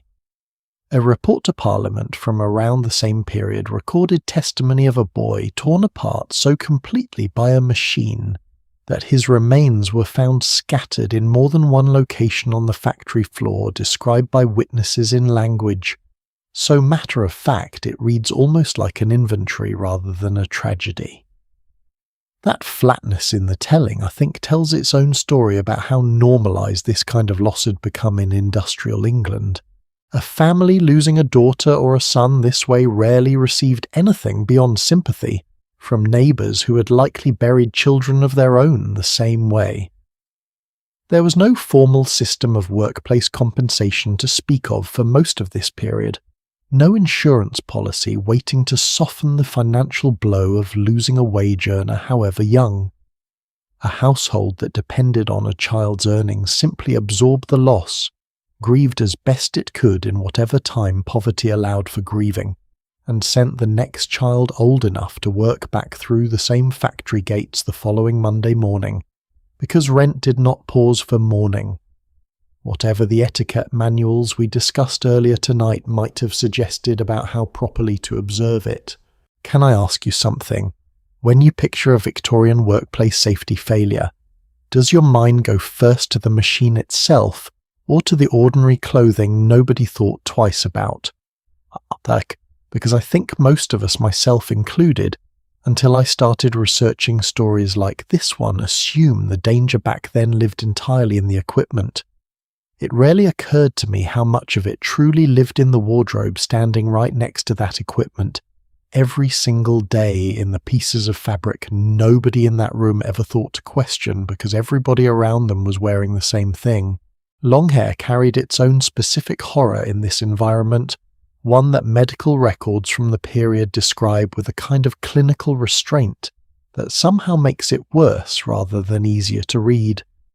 Working women without the time, money, or ladies' maids that wealthier women relied on to arrange elaborate hairstyles typically wore their hair pinned into a simple bun or roll for practicality's sake, sometimes tucked under a plain cap if the mill required one, though not every mill did, and not every worker could afford a proper cap even where it was encouraged.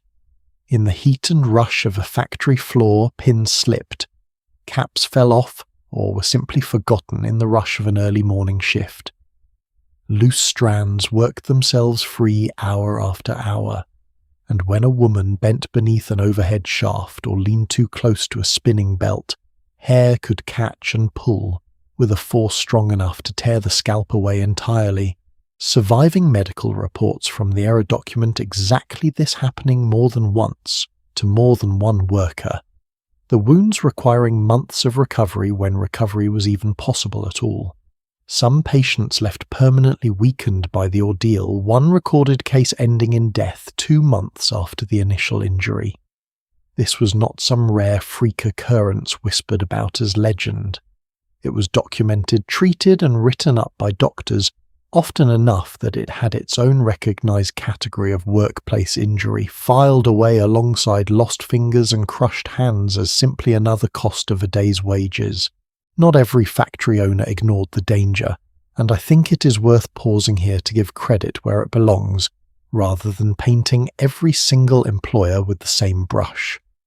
A textile manufacturer named Samuel Courtauld, whose company you may remember from earlier tonight, since his was the very firm that had cornered much of England's market on mourning crepe, issued a strict dress code inside his own mills once the crinoline craze took hold in the late 1850s. Women working his machines were simply forbidden from wearing the wide cage frames that had by that point already proven themselves capable of catching fire in ordinary parlours let alone around spinning gears and open belts moving fast enough to pull a person off her feet. It was not a government law. Parliament never wrote a single word about crinolines in factories in all the years the danger was documented and discussed in medical journals. It was one employer in one company deciding on his own that the fashionable danger sweeping through fashionable homes had absolutely no place standing anywhere near his machinery, whatever his workers might have personally preferred to wear that morning. I find that detail worth sitting with for a moment, especially next to everything else we have covered tonight. A government office wrote precise regulations governing the exact length of a young woman's train for a 5-minute ceremony at court down to the inch enforced through a printed document any family could request in advance. The same government stayed almost entirely silent while thousands of working women faced genuine documented fatal risk from ordinary clothing on an ordinary factory floor 5 or 6 days a week for their entire working lives, with no printed document, no official measurement, nothing at all beyond whatever an individual employer decided to allow. Where real regulation eventually showed up at all, more often than not, it came from a handful of individual employers making their own private decisions, not from any broader law built specifically to protect them. It is a strange kind of symmetry when you notice it. The same century that could regulate a court gown down to the inch could not or would not spare the same precision for the clothes keeping working women alive around a piece of machinery. There is one more name from this world I want to leave you with tonight because our story turns in a direction the others haven't. A 12-year-old girl named Margaret Knight was working in a cotton mill in New Hampshire when she watched a friend her own age get struck by a steel shuttle that flew loose from a power loom, a sharp metal piece that shot back and forth across the machine at tremendous speed, weaving thread into cloth. The accident happened directly in front of her, close enough that she could not pretend. Afterward it had happened to somebody else, somewhere else, to someone whose face she would eventually forget.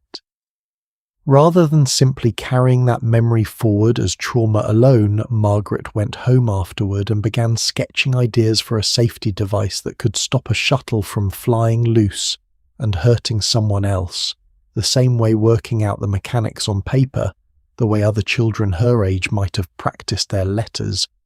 She was by any measure just a child herself at the time, with no formal engineering training and no reason to believe anyone would take her seriously. By the time she died in 1914, she held 27 patents to her name, and newspapers of the era, perhaps a little clumsily by today's standards, took to calling her the female Edison. Most mill children never got the chance to turn their worst day into an invention.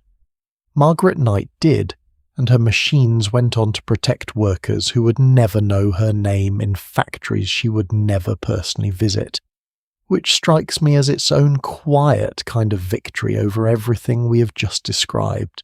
We have spent tonight moving through danger after danger hidden inside a Victorian wardrobe, fire, poison, tight-lacing grief, measured out in fabric and now machinery, that showed no more mercy to an apron string than it did to a hand.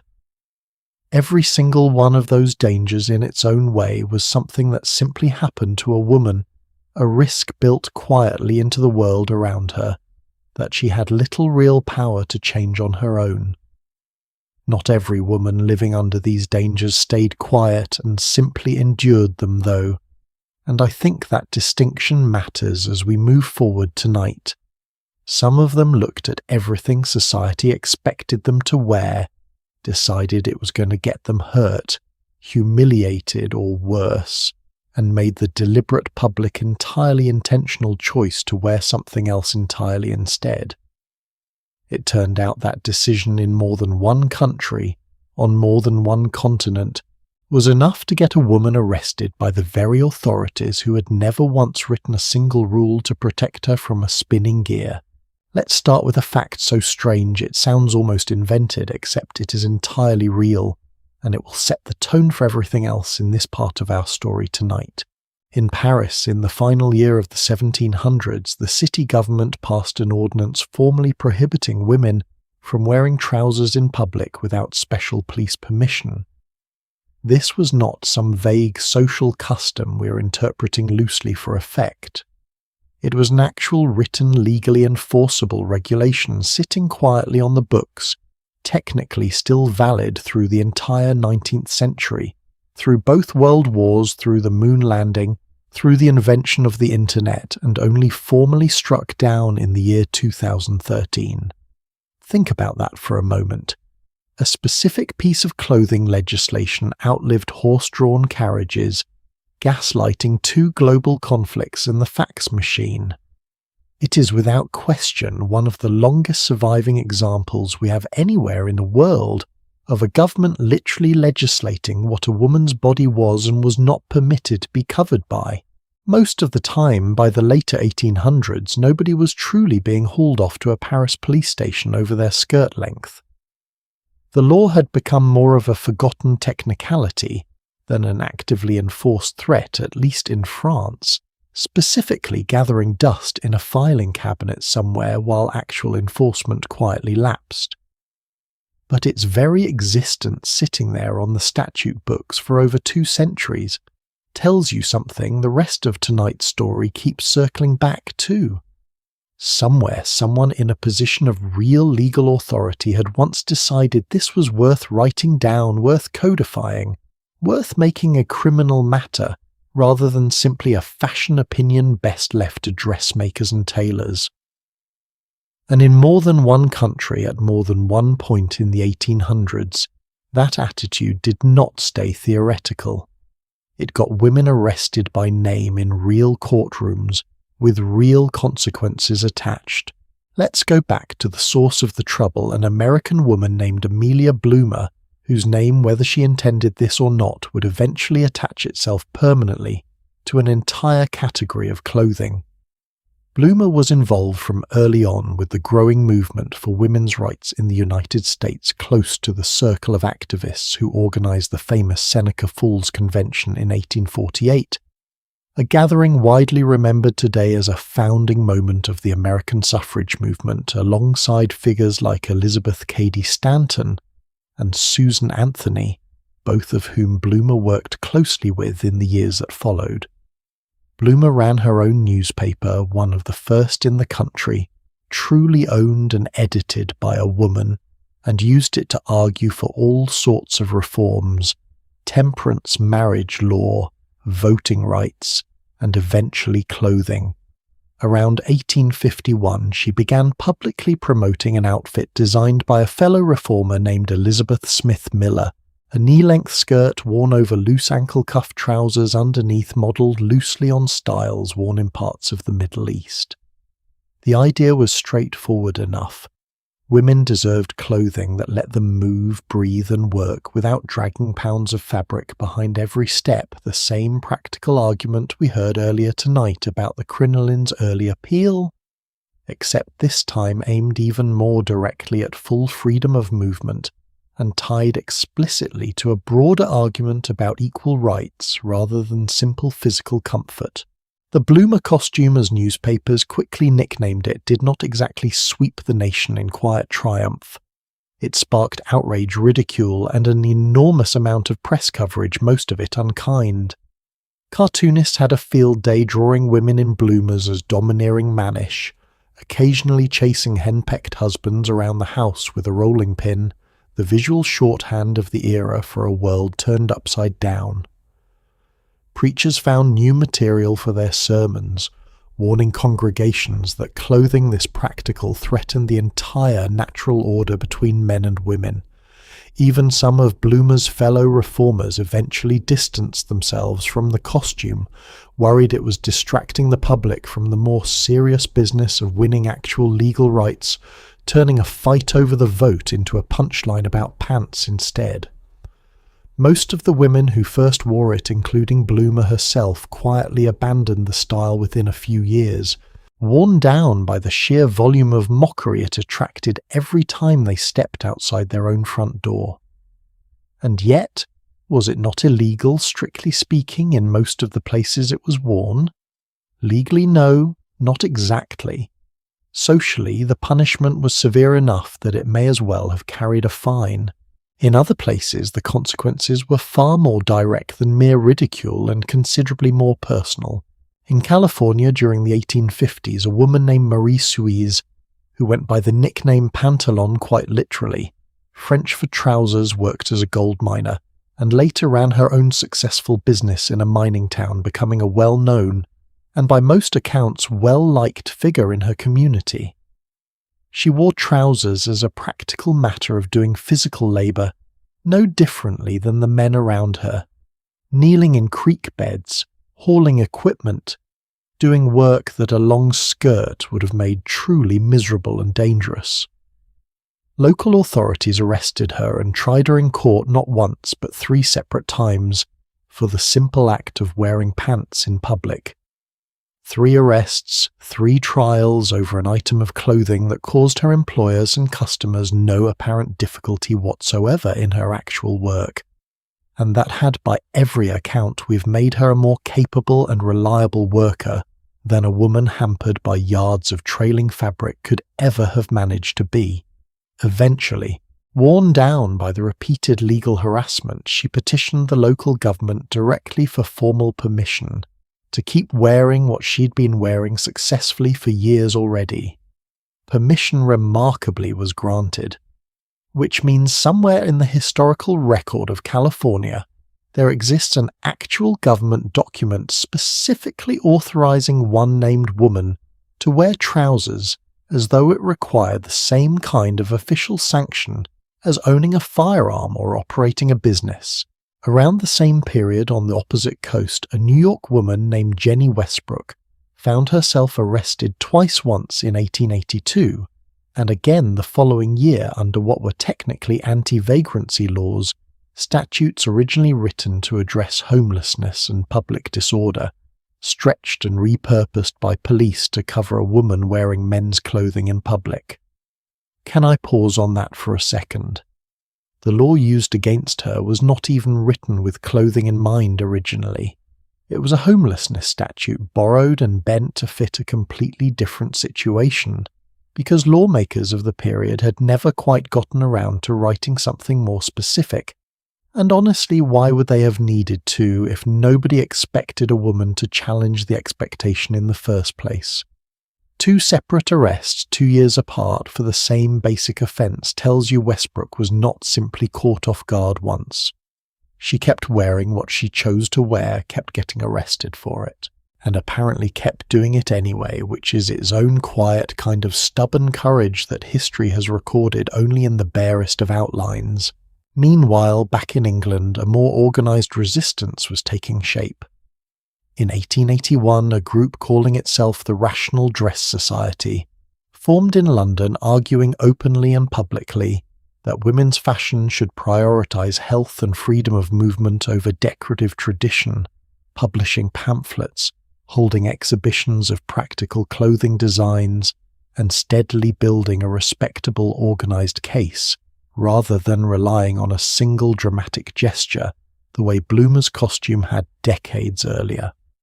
Its most visible figurehead was a woman named Florence Wallace Pomeroy, better known by her title Viscountess Harberton, an aristocrat with enough social standing that dismissing her outright proved harder than dismissing an ordinary reformer might have been her title itself, functioning almost like armour against the kind of ridicule that had worn Bloomer down a generation earlier. Lady Harberton became something of a walking test case for the entire movement, wearing a divided skirt, essentially a modest skirt-like version of trousers, to public places specifically to demonstrate it could look perfectly respectable rather than scandalous.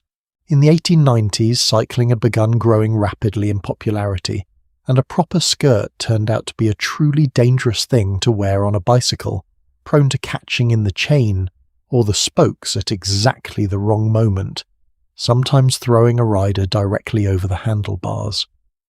Lady Harberton dressed appropriately for cycling.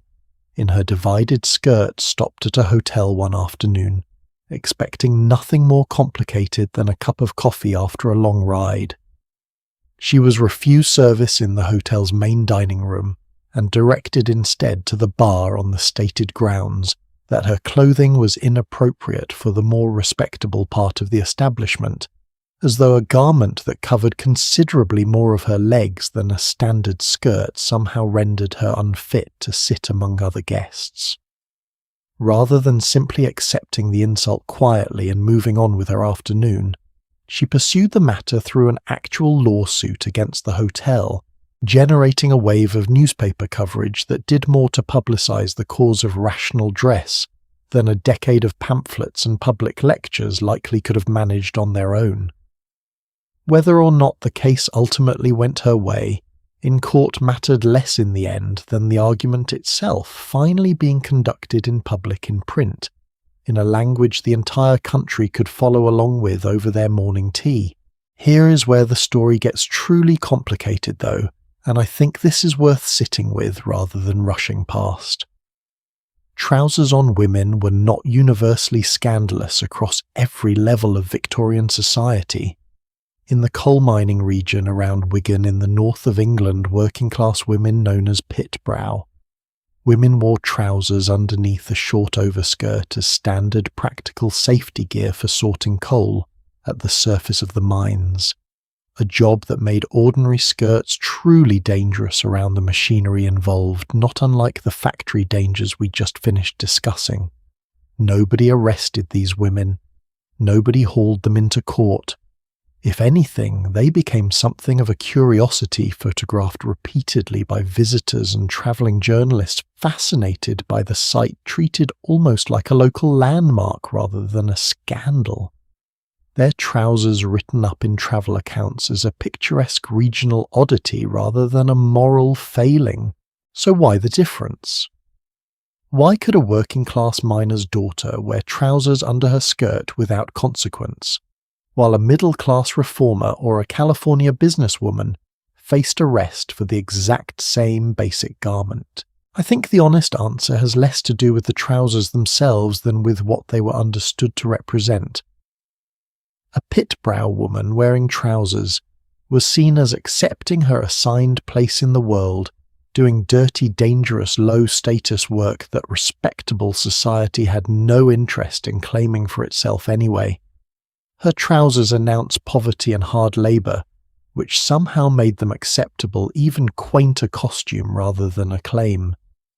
A woman like Amelia Bloomer, or Lady Harberton, or Marie Suisse, choosing trousers on her own terms for comfort, for practicality, for the simple right to move through the world differently, was making a claim about equality and personal choice that felt to the authorities of the time like a far more dangerous kind of statement.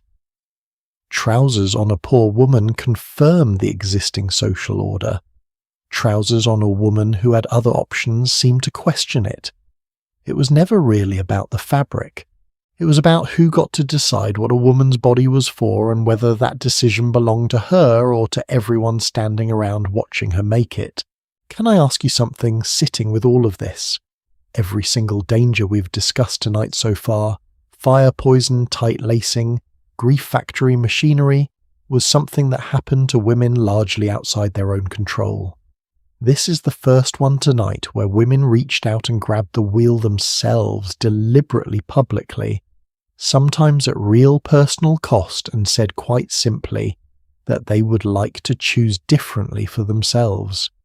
Do you think you would have worn the Bloomer costume in 1851 knowing what the ridicule alone would cost you socially? Knowing your own neighbours might cross the street to avoid being seen talking to you? I like to think I would have. I am honestly not entirely certain, and I think that uncertainty is worth admitting out loud rather than pretending otherwise. Not every act of quiet resistance against Victorian clothing expectations ended up in a courtroom or a newspaper headline though, and I think that distinction matters as we close out this part of the story. Most women never came anywhere near a police station over what they chose to wear, never faced a judge, never had their name recorded in a court ledger over the cut of their skirt. For the overwhelming majority, the real policing happened somewhere far quieter than a courtroom, in a glance across a drawing room, in a whispered comment behind a gloved hand, in the simple, devastating power of an entire social circle, deciding without ever writing a single word of law exactly who still counted as respectable and who quietly from that moment forward no longer did. A whispered comment behind a gloved hand. That phrase I closed on a moment ago was not just a figure of speech, and I think it deserves unpacking properly, because the glove itself turns out to be one of the most quietly powerful objects in this entire story we've been telling tonight. Before we get to the glove specifically, though, I want to take you back further than Victorian England, because this particular kind of rule has a much older ancestor, and knowing where it came from makes everything that follows land a little differently. Centuries earlier, English monarchs truly did write formal laws dictating who could wear what laws, with real teeth behind them enforced by real courts. Statutes going back as far as the 1300s under Edward III restricted certain furs, certain fabrics, certain colours to specific ranks of nobility, with commoners facing real legal penalties for dressing above their station, sometimes fines, sometimes the humiliation of having the offending garment confiscated on the spot. Elizabeth I expanded these rules considerably, issuing proclamations about exactly which classes could wear silk velvet or cloth woven with real gold thread, down to specifying which shade of purple was reserved exclusively for royalty. These were called sumptuary laws, and for a while they were taken quite seriously, backed by the full weight of the crown itself. Enforcement when it happened could be remarkably petty in its precision. Records from the Elizabethan period describe officials stopping ordinary citizens in the street to inspect the trim on a collar or the cut of a sleeve, checking it against an approved list the way a customs officer today might check a passport against a database.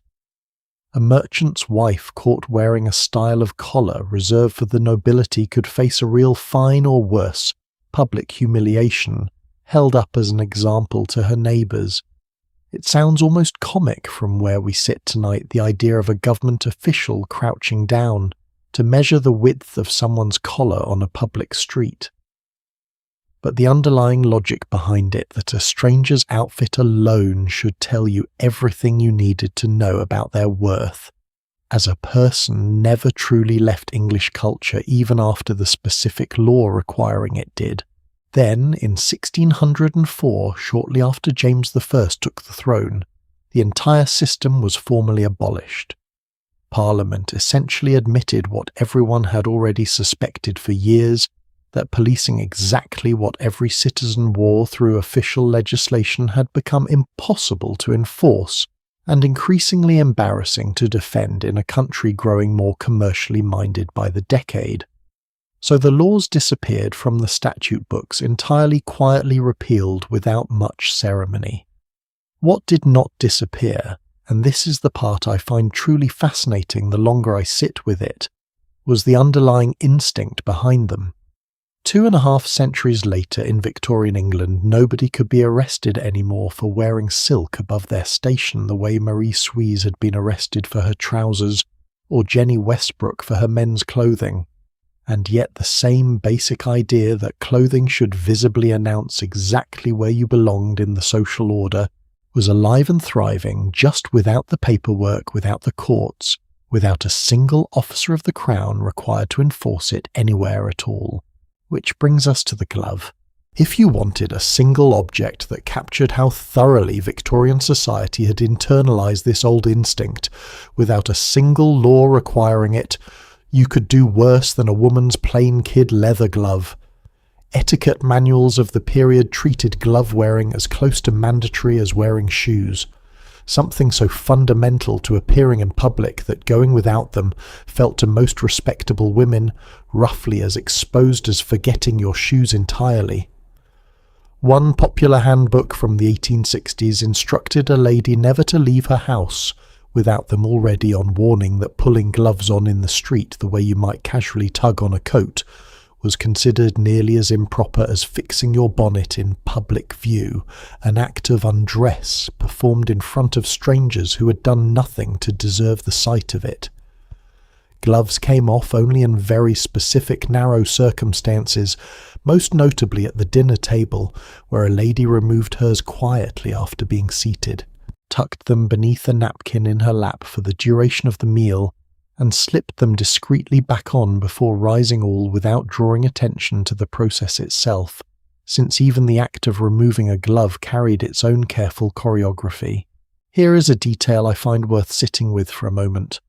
When greeting someone, etiquette required a gentleman to remove his own glove before shaking a lady's hand out of respect, while she was permitted, even expected, to keep hers on. Her glove stayed pure, untouched, protected. His bare hand did the touching. It is a small physical ritual played out thousands of times a day across the country, and if you think about what it was quietly acting out each time, a man's hand made vulnerable, a woman's hand kept covered and protected. It starts to look less like simple courtesy and more like a tiny piece of theatre about who was expected to be exposed in the world and who was expected to stay shielded from it. Some etiquette writers went further still, describing a man removing a woman's glove himself slowly in a private moment as something bordering on intimate, a small act loaded with far more meaning than the simple mechanics of the gesture would suggest to anyone watching from outside that particular understanding of the world. And gloves did something else too, something that connects directly back to those old sumptuary laws we started with tonight.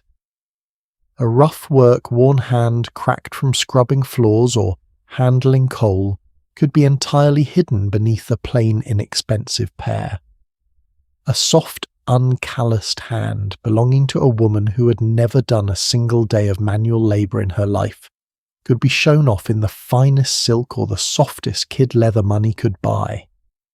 Gloves in this sense cut both ways across the class divide at once. For a poorer woman, they offered a rare kind of camouflage, a way to briefly disguise the physical evidence of a hard life underneath a respectable layer of leather. For a wealthier woman, they did the opposite, advertising exactly how much idle, uncalloused comfort she could afford to display. One old saying claimed it took 3 separate countries to properly produce a single quality glove: Spanish leather, French cutting, English stitching, which tells you plenty about how seriously the whole business was taken by the people who could afford to care. Gloves, in other words, could either conceal a woman's actual social position or announce it in exquisite detail, depending entirely on what she could afford to slip over her fingers that morning. Can I ask you something? Have you ever noticed how a small, seemingly neutral accessory, a watch, a bag, a particular brand of shoe, can quietly communicate someone's whole economic situation before they've said a single word to you? I think most of us still read these signals constantly, whether we mean to or not, sizing people up in the space of a glance, without ever consciously deciding to do it. Victorian gloves worked exactly the same way, just with considerably stricter rules attached to how, when, and by whom they could be removed, and considerably higher stakes attached to getting any of it wrong in front of the wrong audience. Hemlines carried their own set of unwritten expectations entirely separate from the fire risk we already discussed with the crinoline earlier tonight.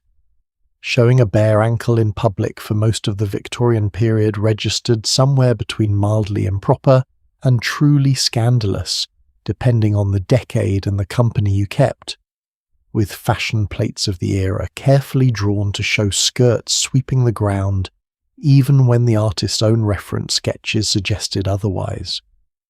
This is worth remembering the next time you picture a woman in one of those enormous, unwieldy skirts, and wonder why on earth she didn't simply hem it a few inches shorter, for practicality's sake, sparing herself the mud, the dust, the constant risk of tripping on the hem climbing a staircase.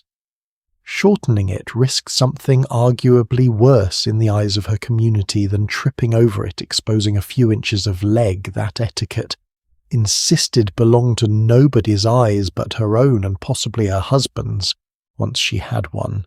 Servants lived inside their own entire universe of clothing rules, distinct from anything we've discussed involving their employers tonight, and I think it deserves its own moment of attention. Within a single wealthy household, a housemaid, a parlourmaid, a lady's maid and a cook were not interchangeable figures wearing whatever uniform happened to be handy. Each rank came with its own specific dress, different fabrics, different caps, different aprons visible at a glance to anyone who understood the code the same way a modern uniform might distinguish a manager from new staff on their very first day.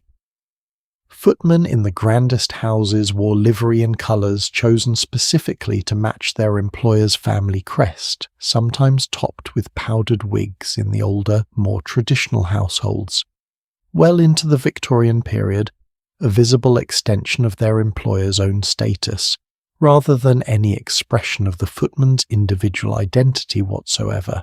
His own name and preferences entirely beside the point of what he was dressed to represent.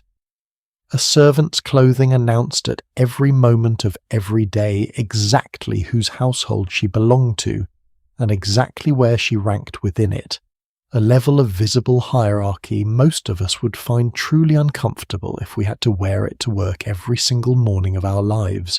And here is where the old ghost of those abolished sumptuary laws shows up most clearly of all.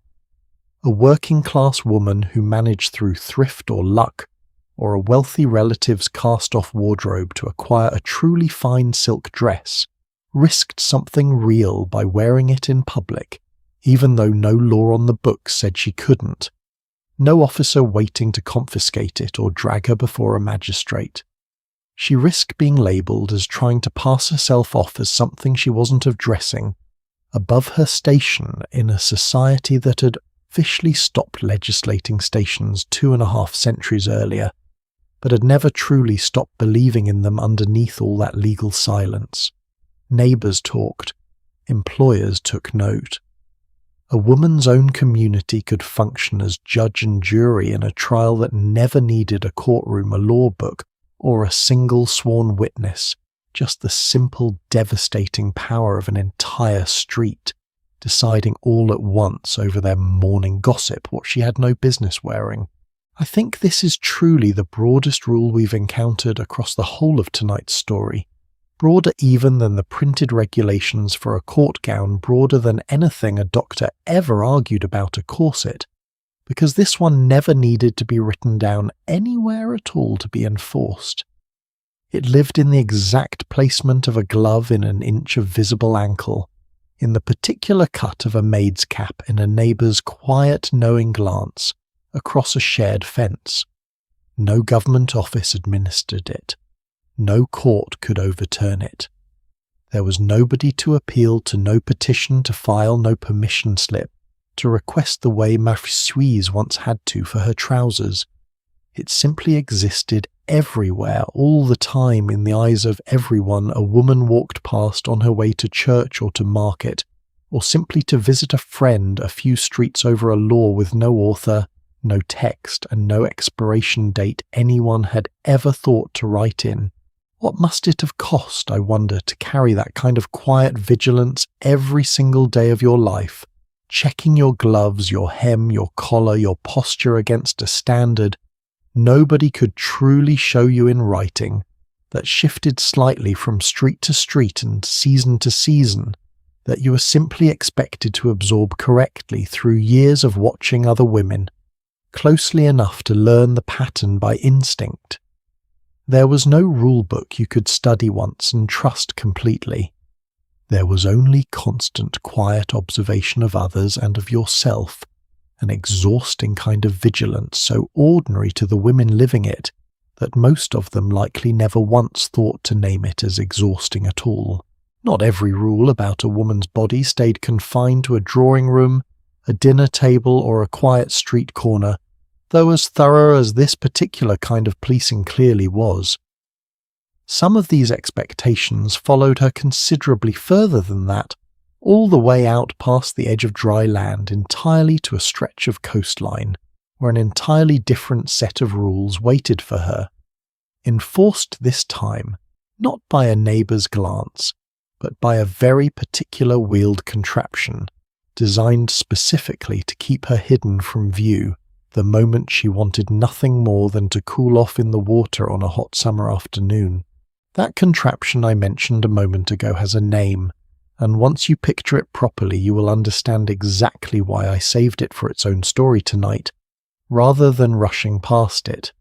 It was called a bathing machine, and it may be the single strangest object we encounter in this entire evening together. Picture a small wooden hut roughly the size of a garden shed mounted on a pair of tall wheels, with a door cut into each end and a peaked little roof on top to keep the worst of the sun off. A visitor to the beach did not simply undress behind a towel the way you or I might today.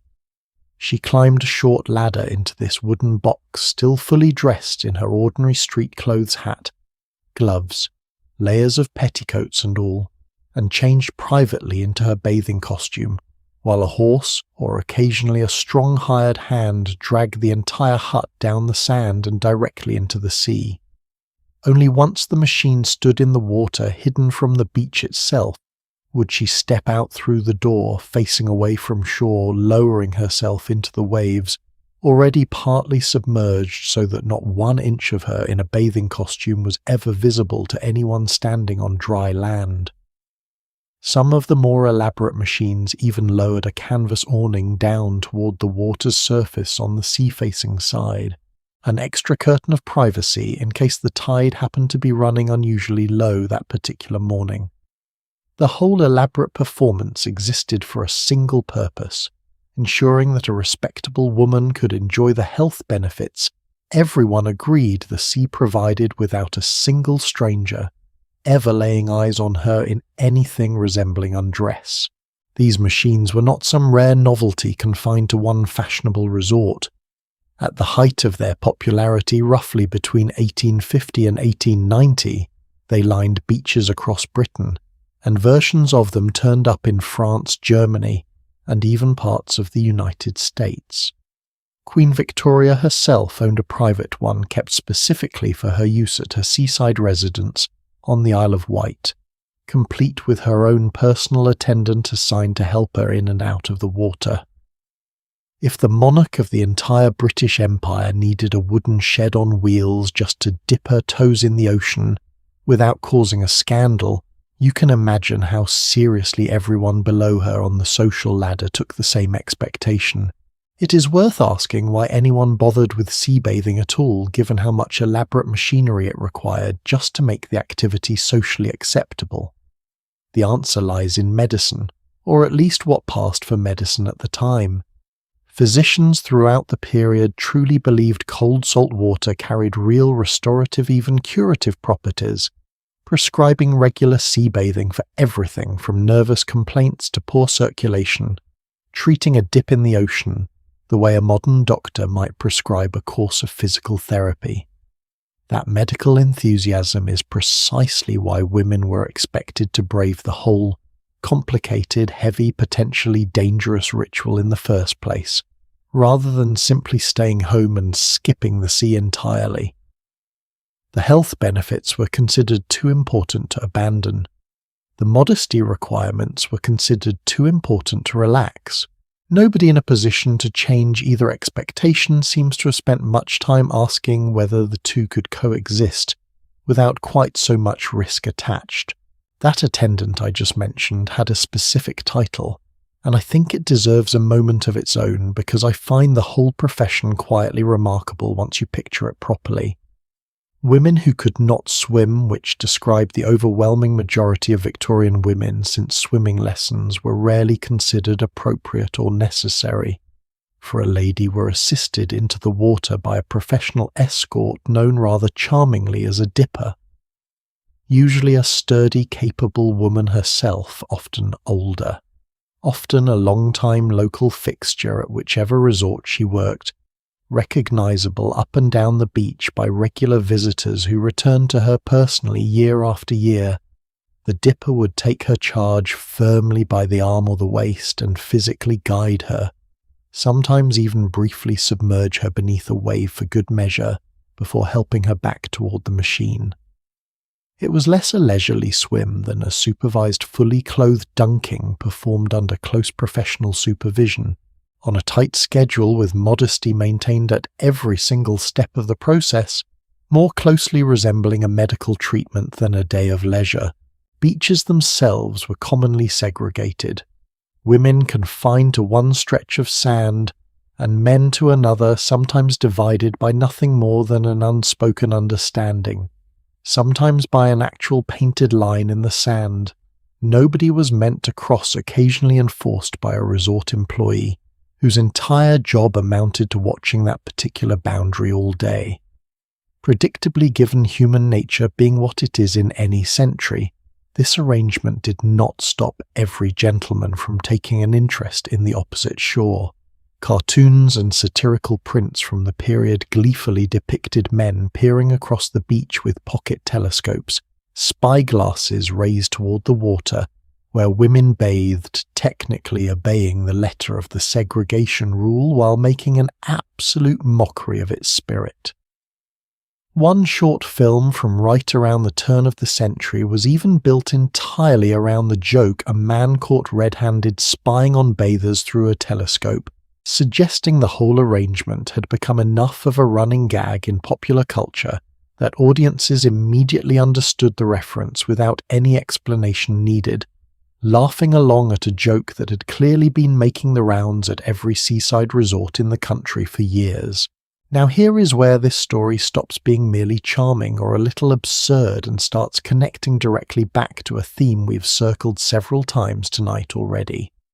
The bathing costume itself, the garment a woman was so carefully shielded from view while wearing, was made almost entirely of wool, a fabric chosen quite deliberately over lighter alternatives like cotton or silk. Wool held its shape when wet resisted clinging to the body, in a way dressmakers of the period considered indecent, and importantly did not turn transparent the moment it hit the water, the way thinner fabrics sometimes did. Every single one of those practical advantages, though, came bundled together with one enormous cost nobody seemed eager to discuss out loud. Can I ask you to sit with that for a second before I tell you why it matters? Wool as fabric goes absorbs an enormous amount of water and holds on to nearly all of it. A typical Victorian bathing dress, dry, was already a substantial garment. Long sleeves, a skirt reaching well past the knee, often worn over a separate pair of ankle-length trousers underneath, for additional coverage, sometimes topped with stockings and canvas shoes to keep even the feet properly concealed. Once thoroughly soaked in seawater, that same costume could weigh in the neighbourhood of 25 pounds, roughly what a fully loaded suitcase weighs at an airport check-in counter today, except this particular weight was strapped directly to a woman's body while she stood in open water, sometimes over her head, always with waves working against her, pulling and tugging at fabric that had no interest in cooperating with her balance. It gets worse. Some women, or more likely the dressmakers serving them, deliberately sewed small weights directly into the hem of the bathing skirt. The purpose was not decorative. It was to stop the fabric from floating upward in the water, which might otherwise reveal a woman's legs to anyone watching from shore. In other words, the exact same instinct toward modesty that built an entire wooden shed industry along every fashionable beach in the country was also quite literally weighing women down in the one place where staying buoyant truly mattered most. Most Victorian women, unsurprisingly, did not swim in any meaningful sense of the word while wearing this. They bobbed, they waded. Many resorts provided a rope anchored to an offshore buoy specifically so a woman could hold on with one hand while the waves pushed and pulled at her, allowing her to experience the sensation of the sea without ever needing to properly swim through it, tethered in place the way you might tether a small boat, rather than a person meant to be moving under her own power. Actual swimming, real strokes. Real distance was considered largely a masculine pursuit for most of the century.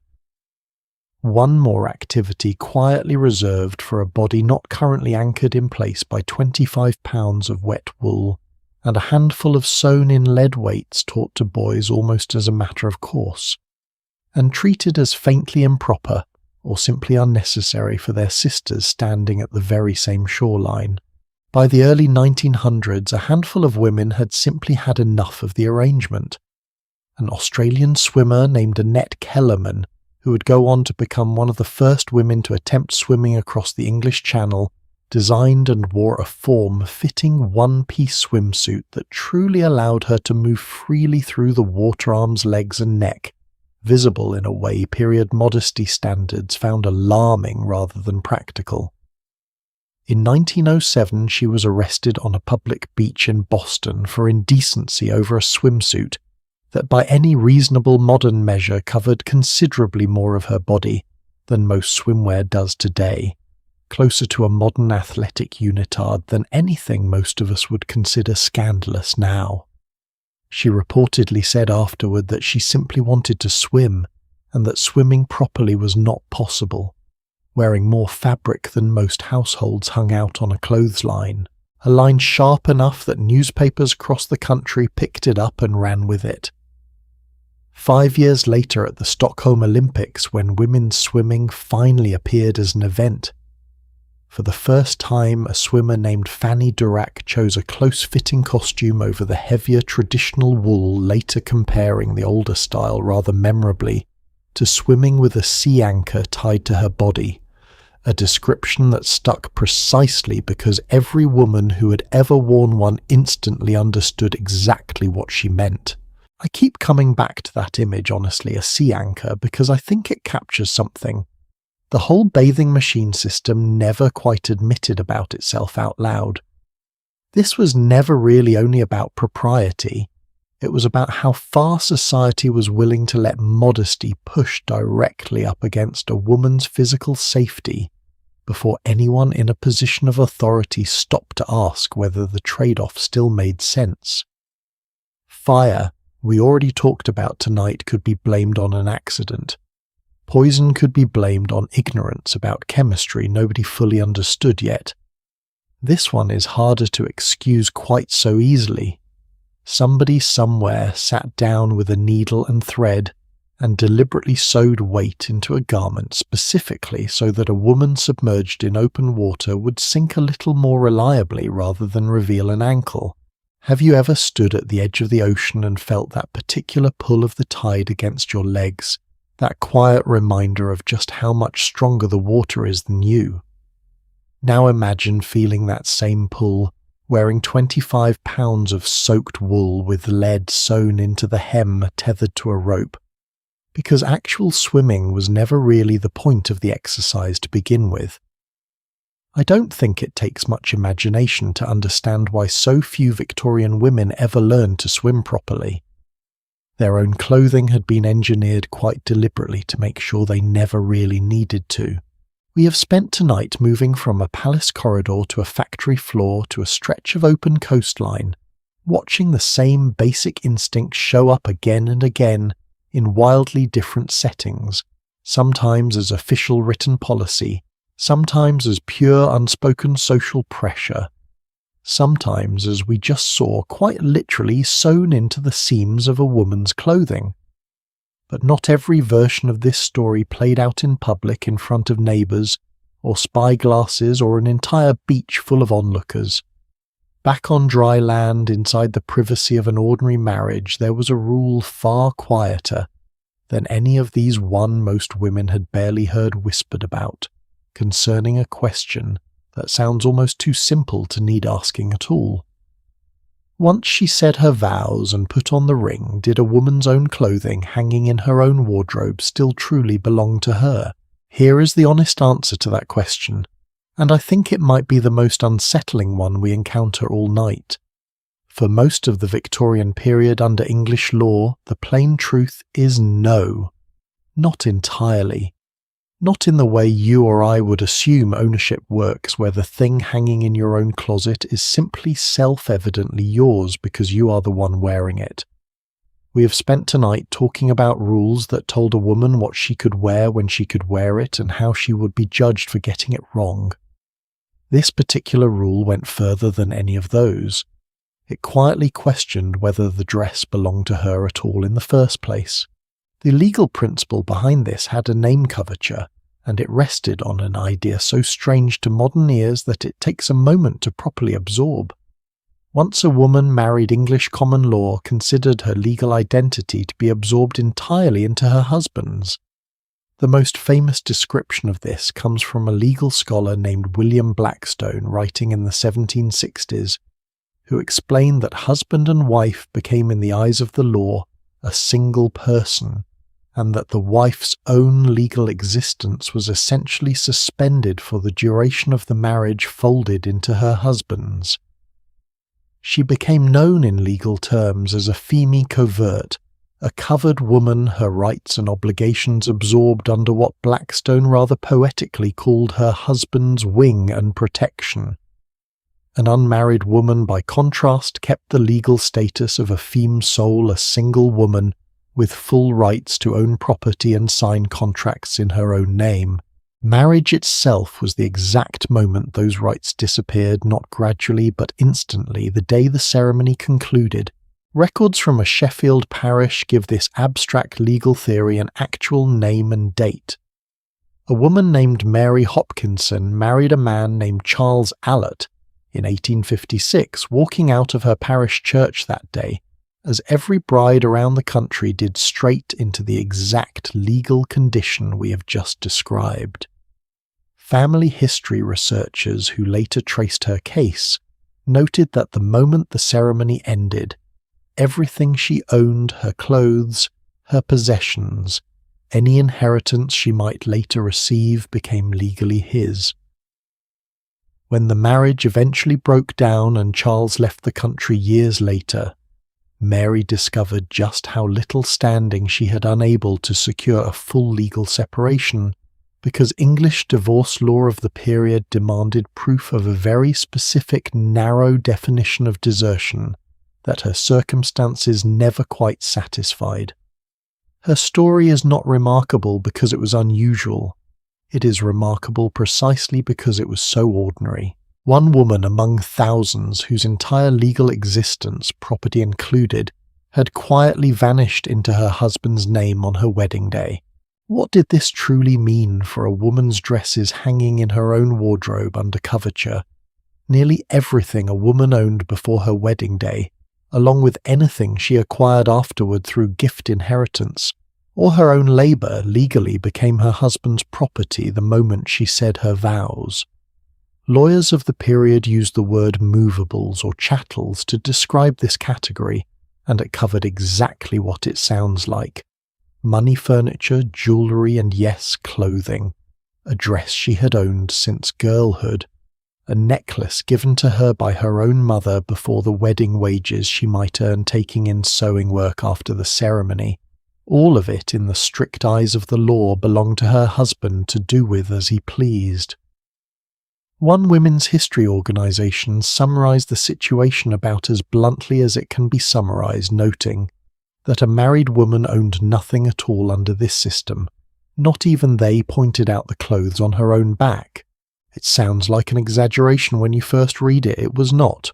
Can I ask you to sit with that phrase for a second, to do with as he pleased?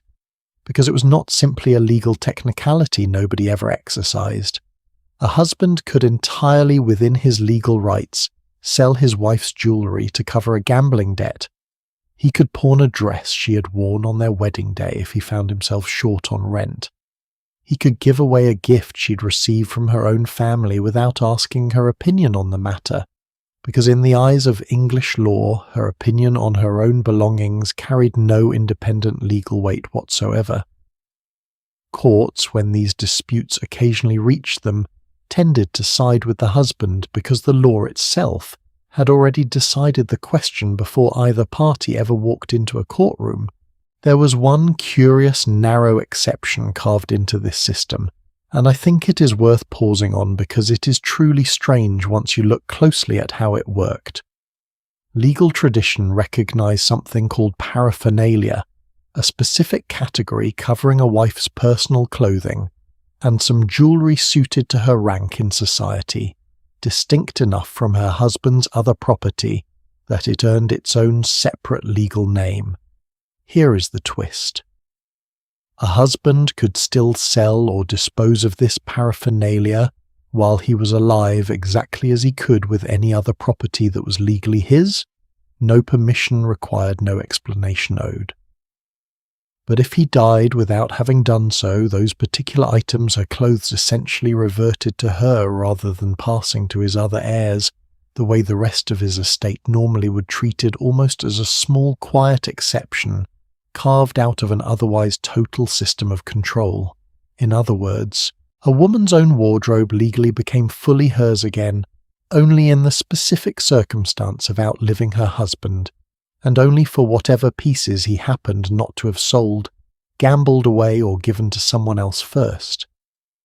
Her ownership of the clothes on her own body was quite literally contingent on her husband's death, and his own restraint while he was alive to exercise otherwise.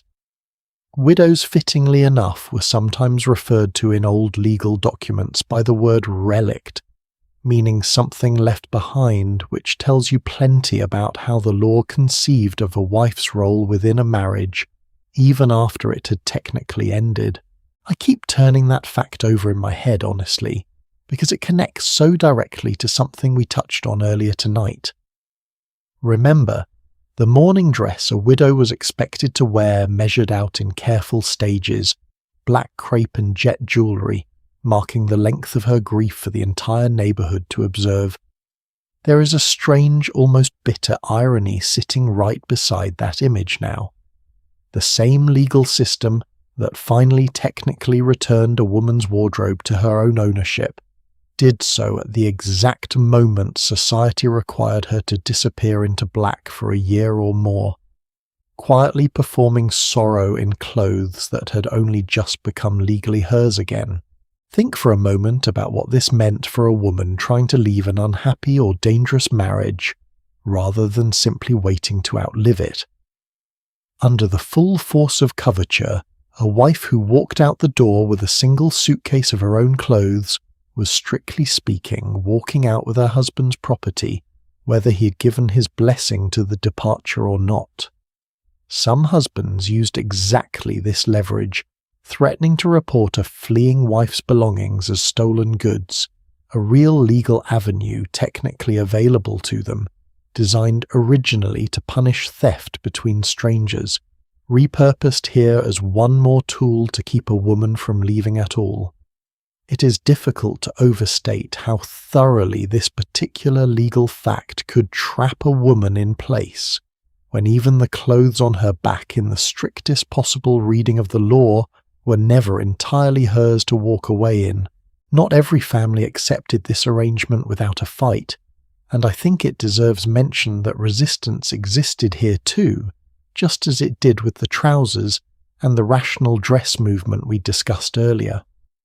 Wealthy families worried about handing a daughter's entire inheritance over to whichever man she happened to marry developed a workaround through England's courts of equity, particularly a court known as chancery, setting up trusts before the wedding that held a portion of the bride's property separately, technically outside her husband's direct control, managed instead by appointed trustees acting at least in theory in her interest. It worked more or less for families who could afford the substantial legal fees involved in drawing up such an arrangement properly. For every other family, the ordinary majority of England, no such option existed. Coverture applied in its full unmodified form, and a bride from a modest household walked into her marriage with considerably less legal protection than a wealthy woman down the street whose father could afford to hire the right lawyers before the wedding invitations even went out. Once again, the same basic vulnerability landed very differently depending entirely on how much money stood behind the woman facing it. Real change, when it finally arrived, came through Parliament rather than through the courts, and it arrived slowly in stages the way most hard-won legal reforms tend to. In 1870, the Married Women's Property Act granted wives for the first time legal ownership of wages they earned through their own labour, along with a limited category of inherited property land they inherited directly, and up to a modest sum of money set by the Act itself. It was a truly significant shift, particularly for working women who had previously watched their own earnings become their husbands' the moment they carried them home from a factory or a laundry or a dressmaker's shop.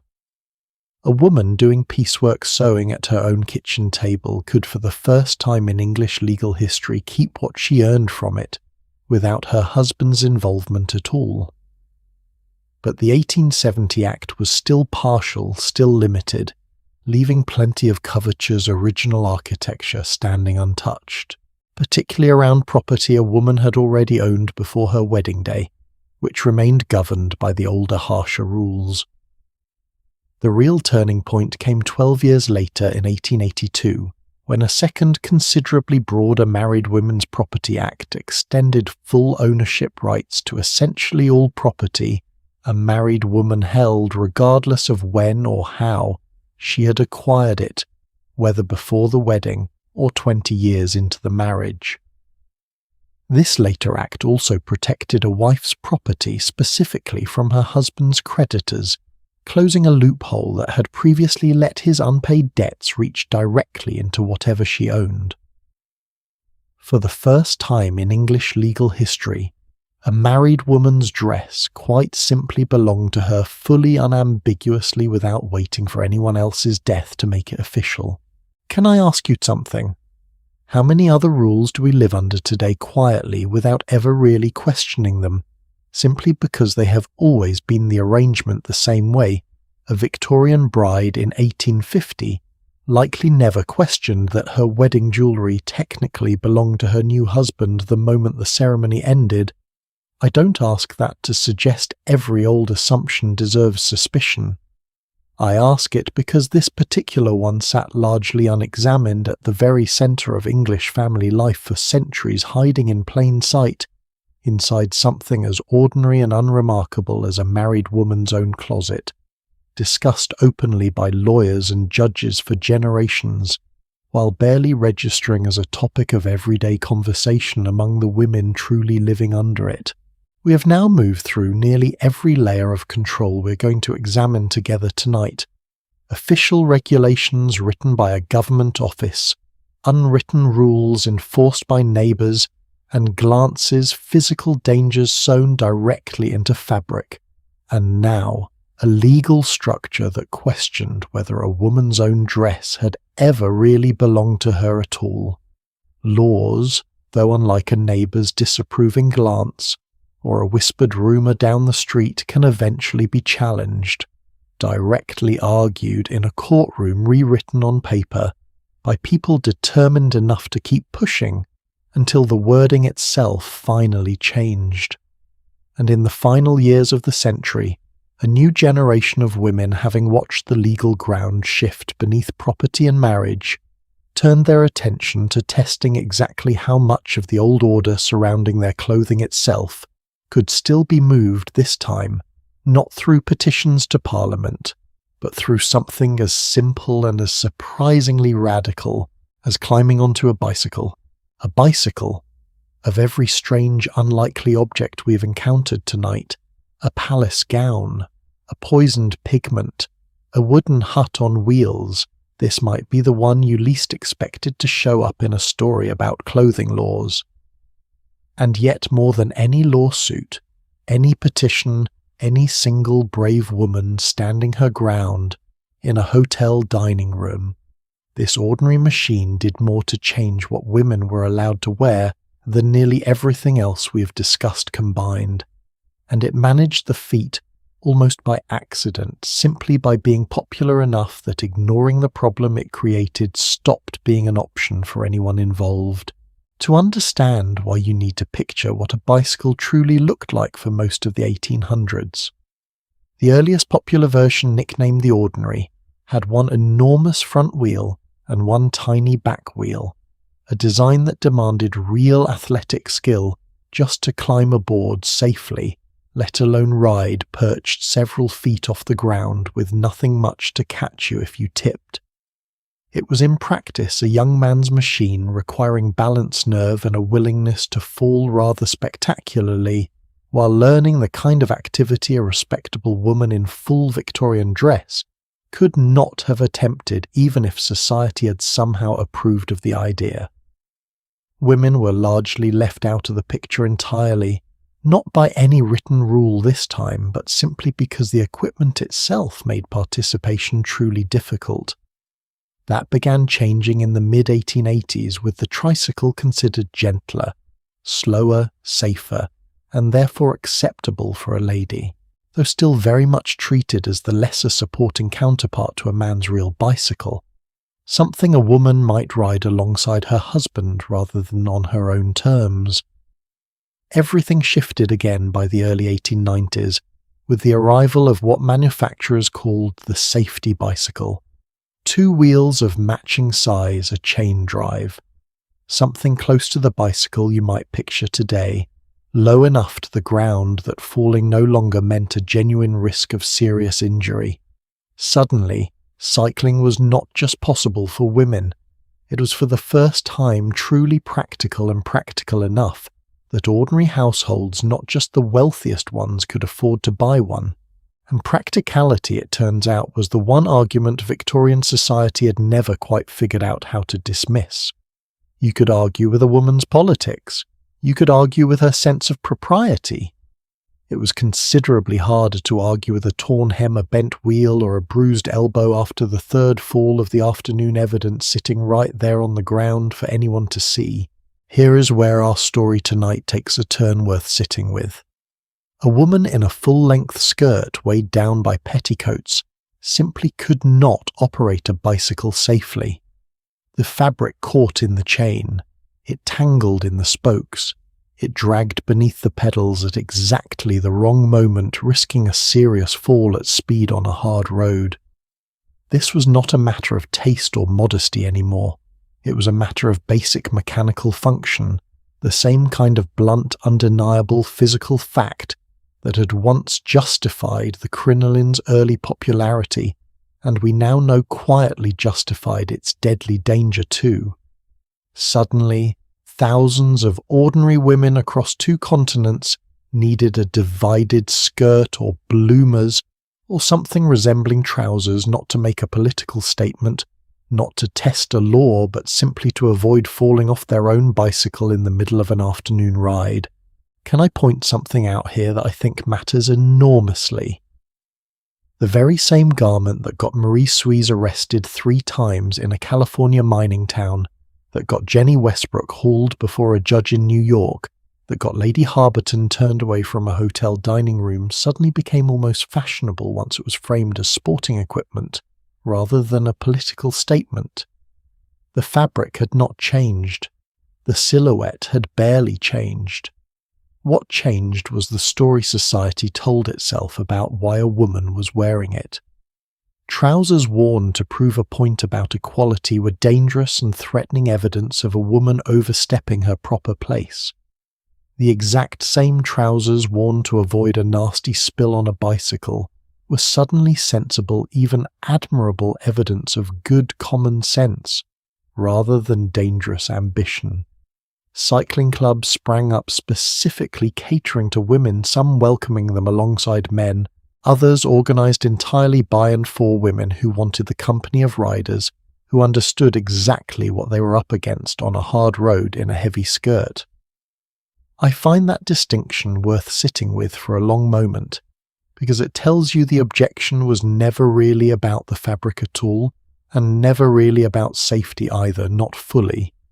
It was about whether a woman's reason for changing her clothes felt threatening to the people watching her do it. One woman in particular decided to test this new machine rather publicly and rather late in life. Frances Willard, a well-known temperance leader who had spent decades campaigning against alcohol and had already built a national reputation as an educator and reformer, decided at the age of 53 to learn how to ride a bicycle, a machine she affectionately named Gladys. It took her roughly 3 months of determined, occasionally bruising practice, falling more than once in front of an audience of friends and family who openly worried the whole endeavour might break her bones, or worse in their eyes, damage her carefully built reputation. She did it anyway. In 1895, she published an entire short book about the experience, part memoir, part gentle argument for why every woman, regardless of age, ought to give the whole enterprise a try, filled with the same energetic, faintly stubborn tone she had brought to decades of temperance campaigning. She wrote about feeling once she had truly learned to balance and steer on her own, as though she and the machine together had somehow doubled her claim on the entire world around her, a small private triumph she clearly wanted to hand along to every reader who picked up her book. Her small, cheerful volume reportedly encouraged thousands of other women, many of them past what society considered a reasonable age for taking up something new, to climb onto a bicycle of their own, for the very first time, proof that a 53-year-old woman falling off a bicycle in her own backyard could ripple outward into something considerably larger than she likely ever intended. If Willard's story shows the quiet personal side of this shift, another woman's story that same year shows just how far the whole thing could go. In 1895, a young mother named Annie Kopchowski, known publicly by the more memorable name Annie Londonderry, left her husband and 3 children behind in Boston and set out to become the first woman to cycle around the entire world, a decision that scandalized plenty of her neighbors, even as it thrilled newspaper readers following along from a comfortable distance. The journey took roughly 15 months, carrying her from the eastern coast of the United States through parts of Europe, across the Middle East and Asia, before finally returning to finish the crossing back on American soil. She financed the entire wildly ambitious trip through advertising and sponsorship, pinning promotional placards to her bicycle and her own clothing, essentially turning her own body into a moving billboard for whichever company was willing to pay for the privilege, a thoroughly modern arrangement dressed up in Victorian clothing decades before anyone had a word for that kind of self-promotion. Whatever you make of the more colourful details of her journey, which historians still debate the accuracy of here and there, unable to verify every claim she made along the route, the sheer audacity of the attempt captured public imagination in a way few women's stories of the period managed to. Even some of the era's most recognizable suffrage leaders weighed in connecting this new machine directly to the larger fight for women's rights they had already spent decades pursuing through more conventional political channels. Susan Anthony, 76 years old by the time bicycles had become a nationwide sensation, remarked publicly that she believed the bicycle had done more to free women than any other single force she could think of, describing the particular sight of a woman confidently riding past on her own wheel as something close to a picture of complete untethered independence. Coming from a woman who had spent her entire adult life fighting for the vote through petitions, speeches, and organized political pressure, that is a remarkable thing to say about a simple 2-wheeled machine, an admission that a piece of engineering had accomplished something her own decades of activism had not yet fully managed to achieve on its own. Not everyone greeted the change with quite so much enthusiasm, and I think a little humour is fair game here, since the objections themselves were often fairly absurd. Doctors debated publicly whether cycling was even healthy for a woman's constitution, worrying in print about everything from nerves to posture to complaints, too delicate for a Victorian newspaper to spell out directly a debate that today reads almost like satire. One Chicago physician went so far in the opposite direction that he reportedly advised his male patients never to marry a woman who didn't ride a bicycle, treating athletic capability as practically a character reference for a prospective wife, which must have made for some interesting conversations at his own dinner table.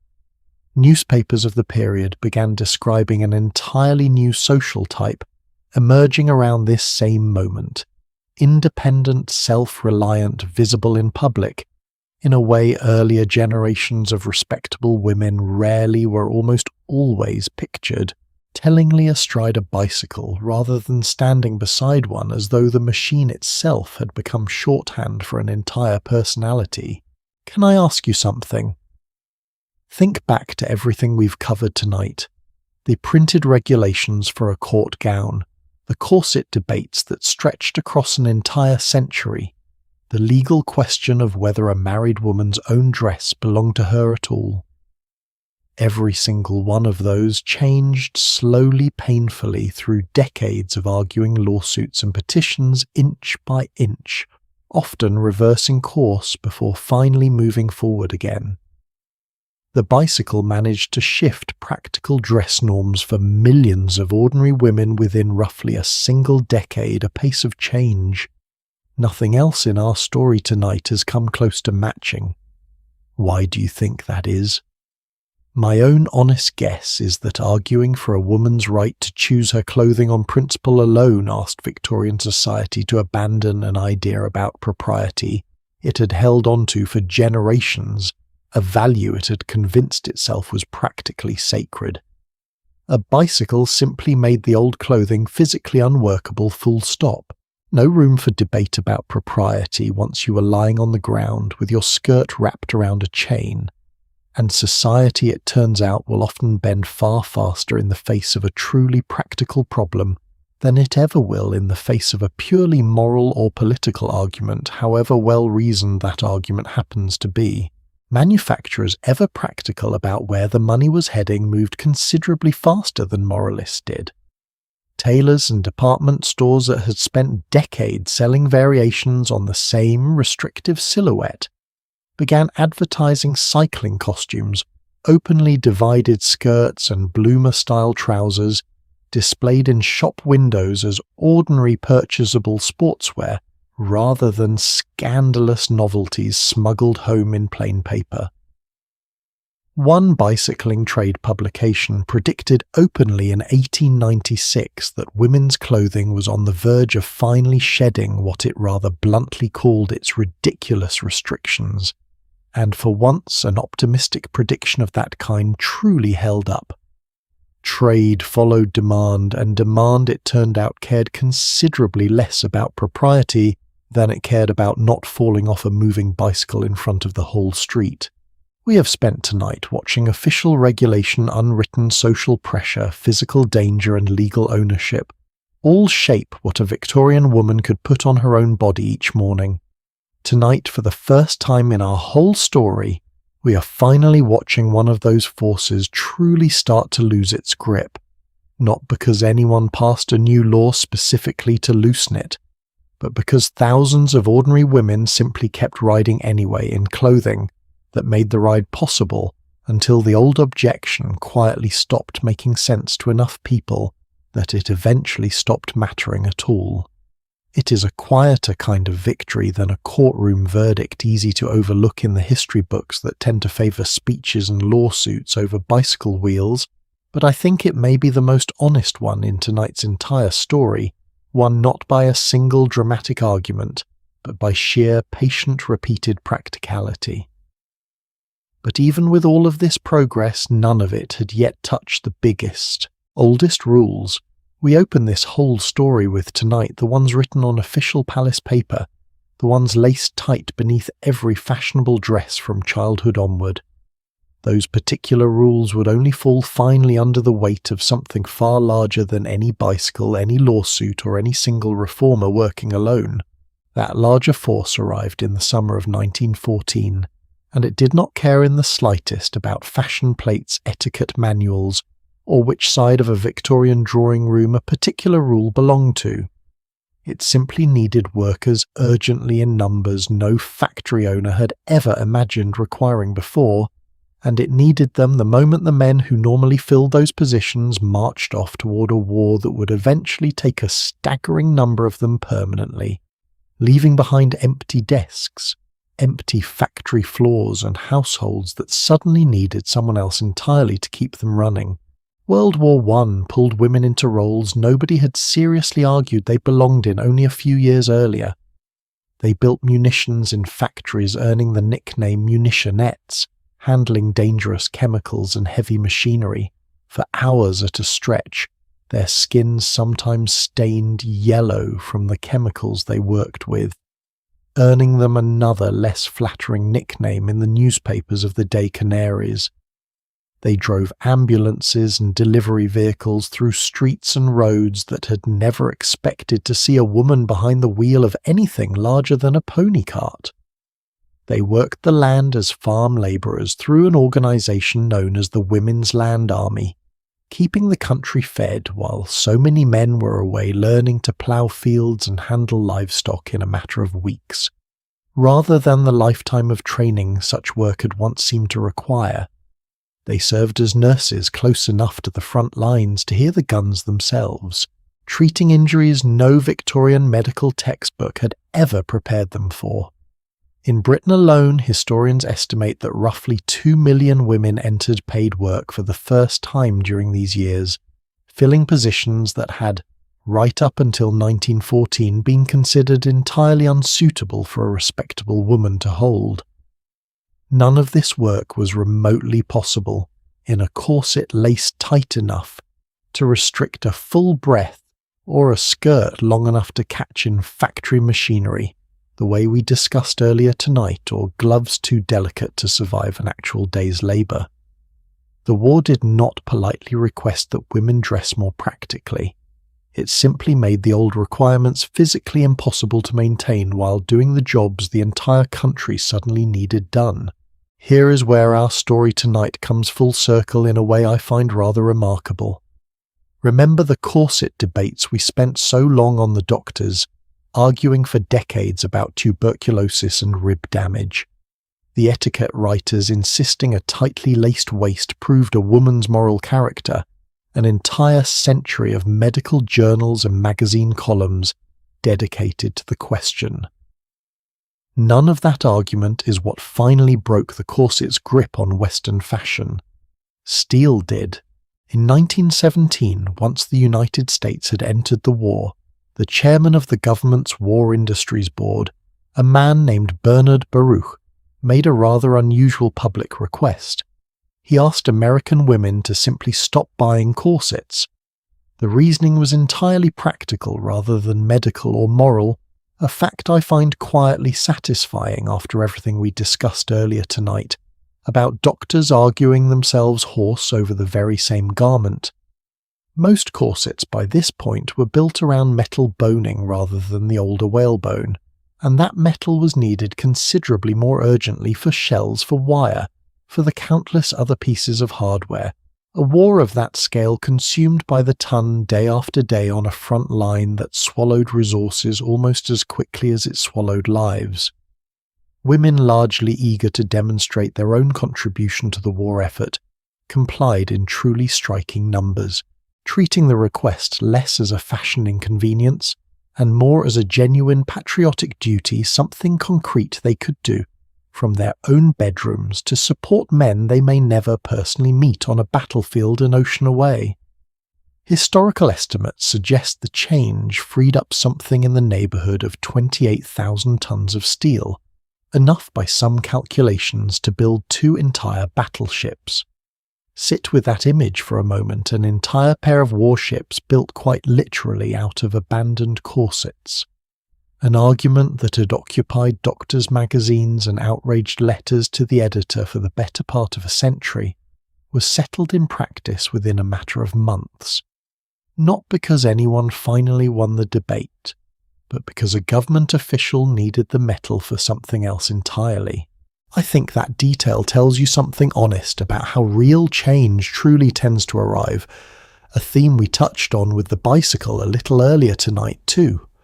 Moral arguments, however well-reasoned, however passionately delivered, often move slowly because they ask people to abandon a belief. Practical necessity moves considerably faster because it does not ask anyone to change their mind at all.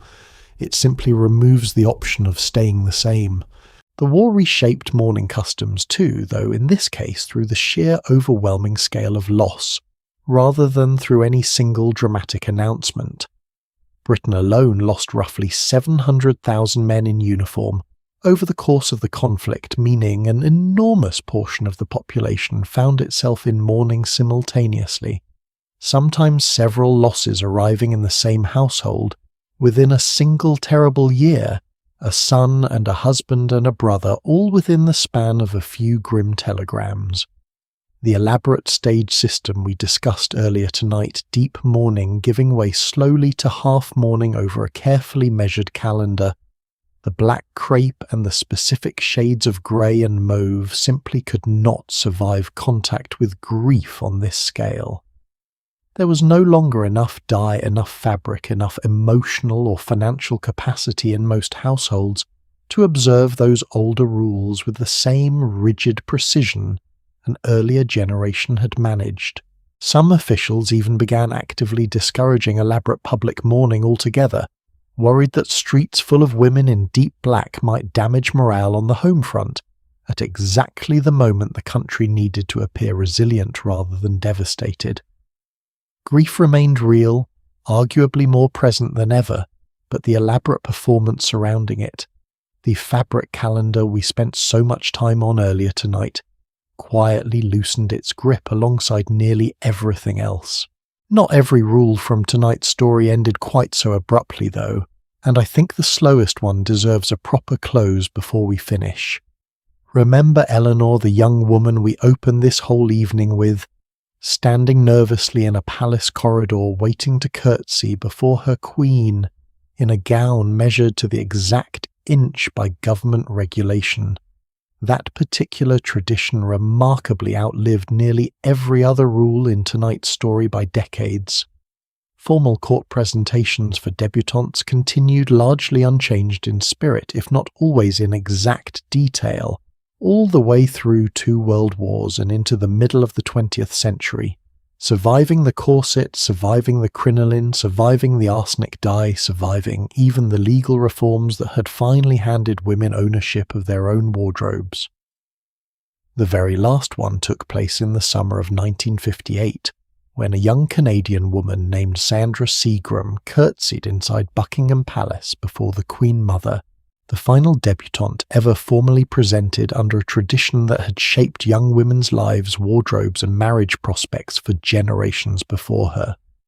One woman who lived through that final season later wrote an entire book about the experience, calling it fittingly The Last Curtsy, a title that captures something rather lovely about how tonight's whole story has come full circle. After that season, the monarchy quietly ended the practice altogether, closing a chapter that had opened long before any of the other dangers we discussed tonight had even been invented. Eleanor's rule, the very first one we examined together tonight, turned out to be one of the last standing. Can I leave you with one final thought before we close out tonight's story? If Eleanor had lived to a truly old age and imagined a granddaughter of her own, preparing for adulthood sometime around the 1920s, that granddaughter would have inherited a world almost unrecognizable compared to the one Eleanor herself walked into as a nervous 19-year-old. No crinoline waiting to catch fire near an ordinary fireplace. No arsenic quietly poisoning the women who dyed her dresses green. A corset, if she wore one at all, considerably looser, considerably less central to how her whole character was judged by strangers. The legal right to fully own her own wardrobe outright regardless of whether she married. Trousers worn openly for cycling, for factory work, eventually simply for comfort, without a police officer waiting around the corner. And even that one last stubborn tradition, the court presentation that had opened our whole story tonight, finally folding under its own weight within Eleanor's own lifetime, or very close to it, depending on how long she lived. None of this happened quickly, and none of it happened because any single person decided on one particular afternoon that Victorian women deserved better.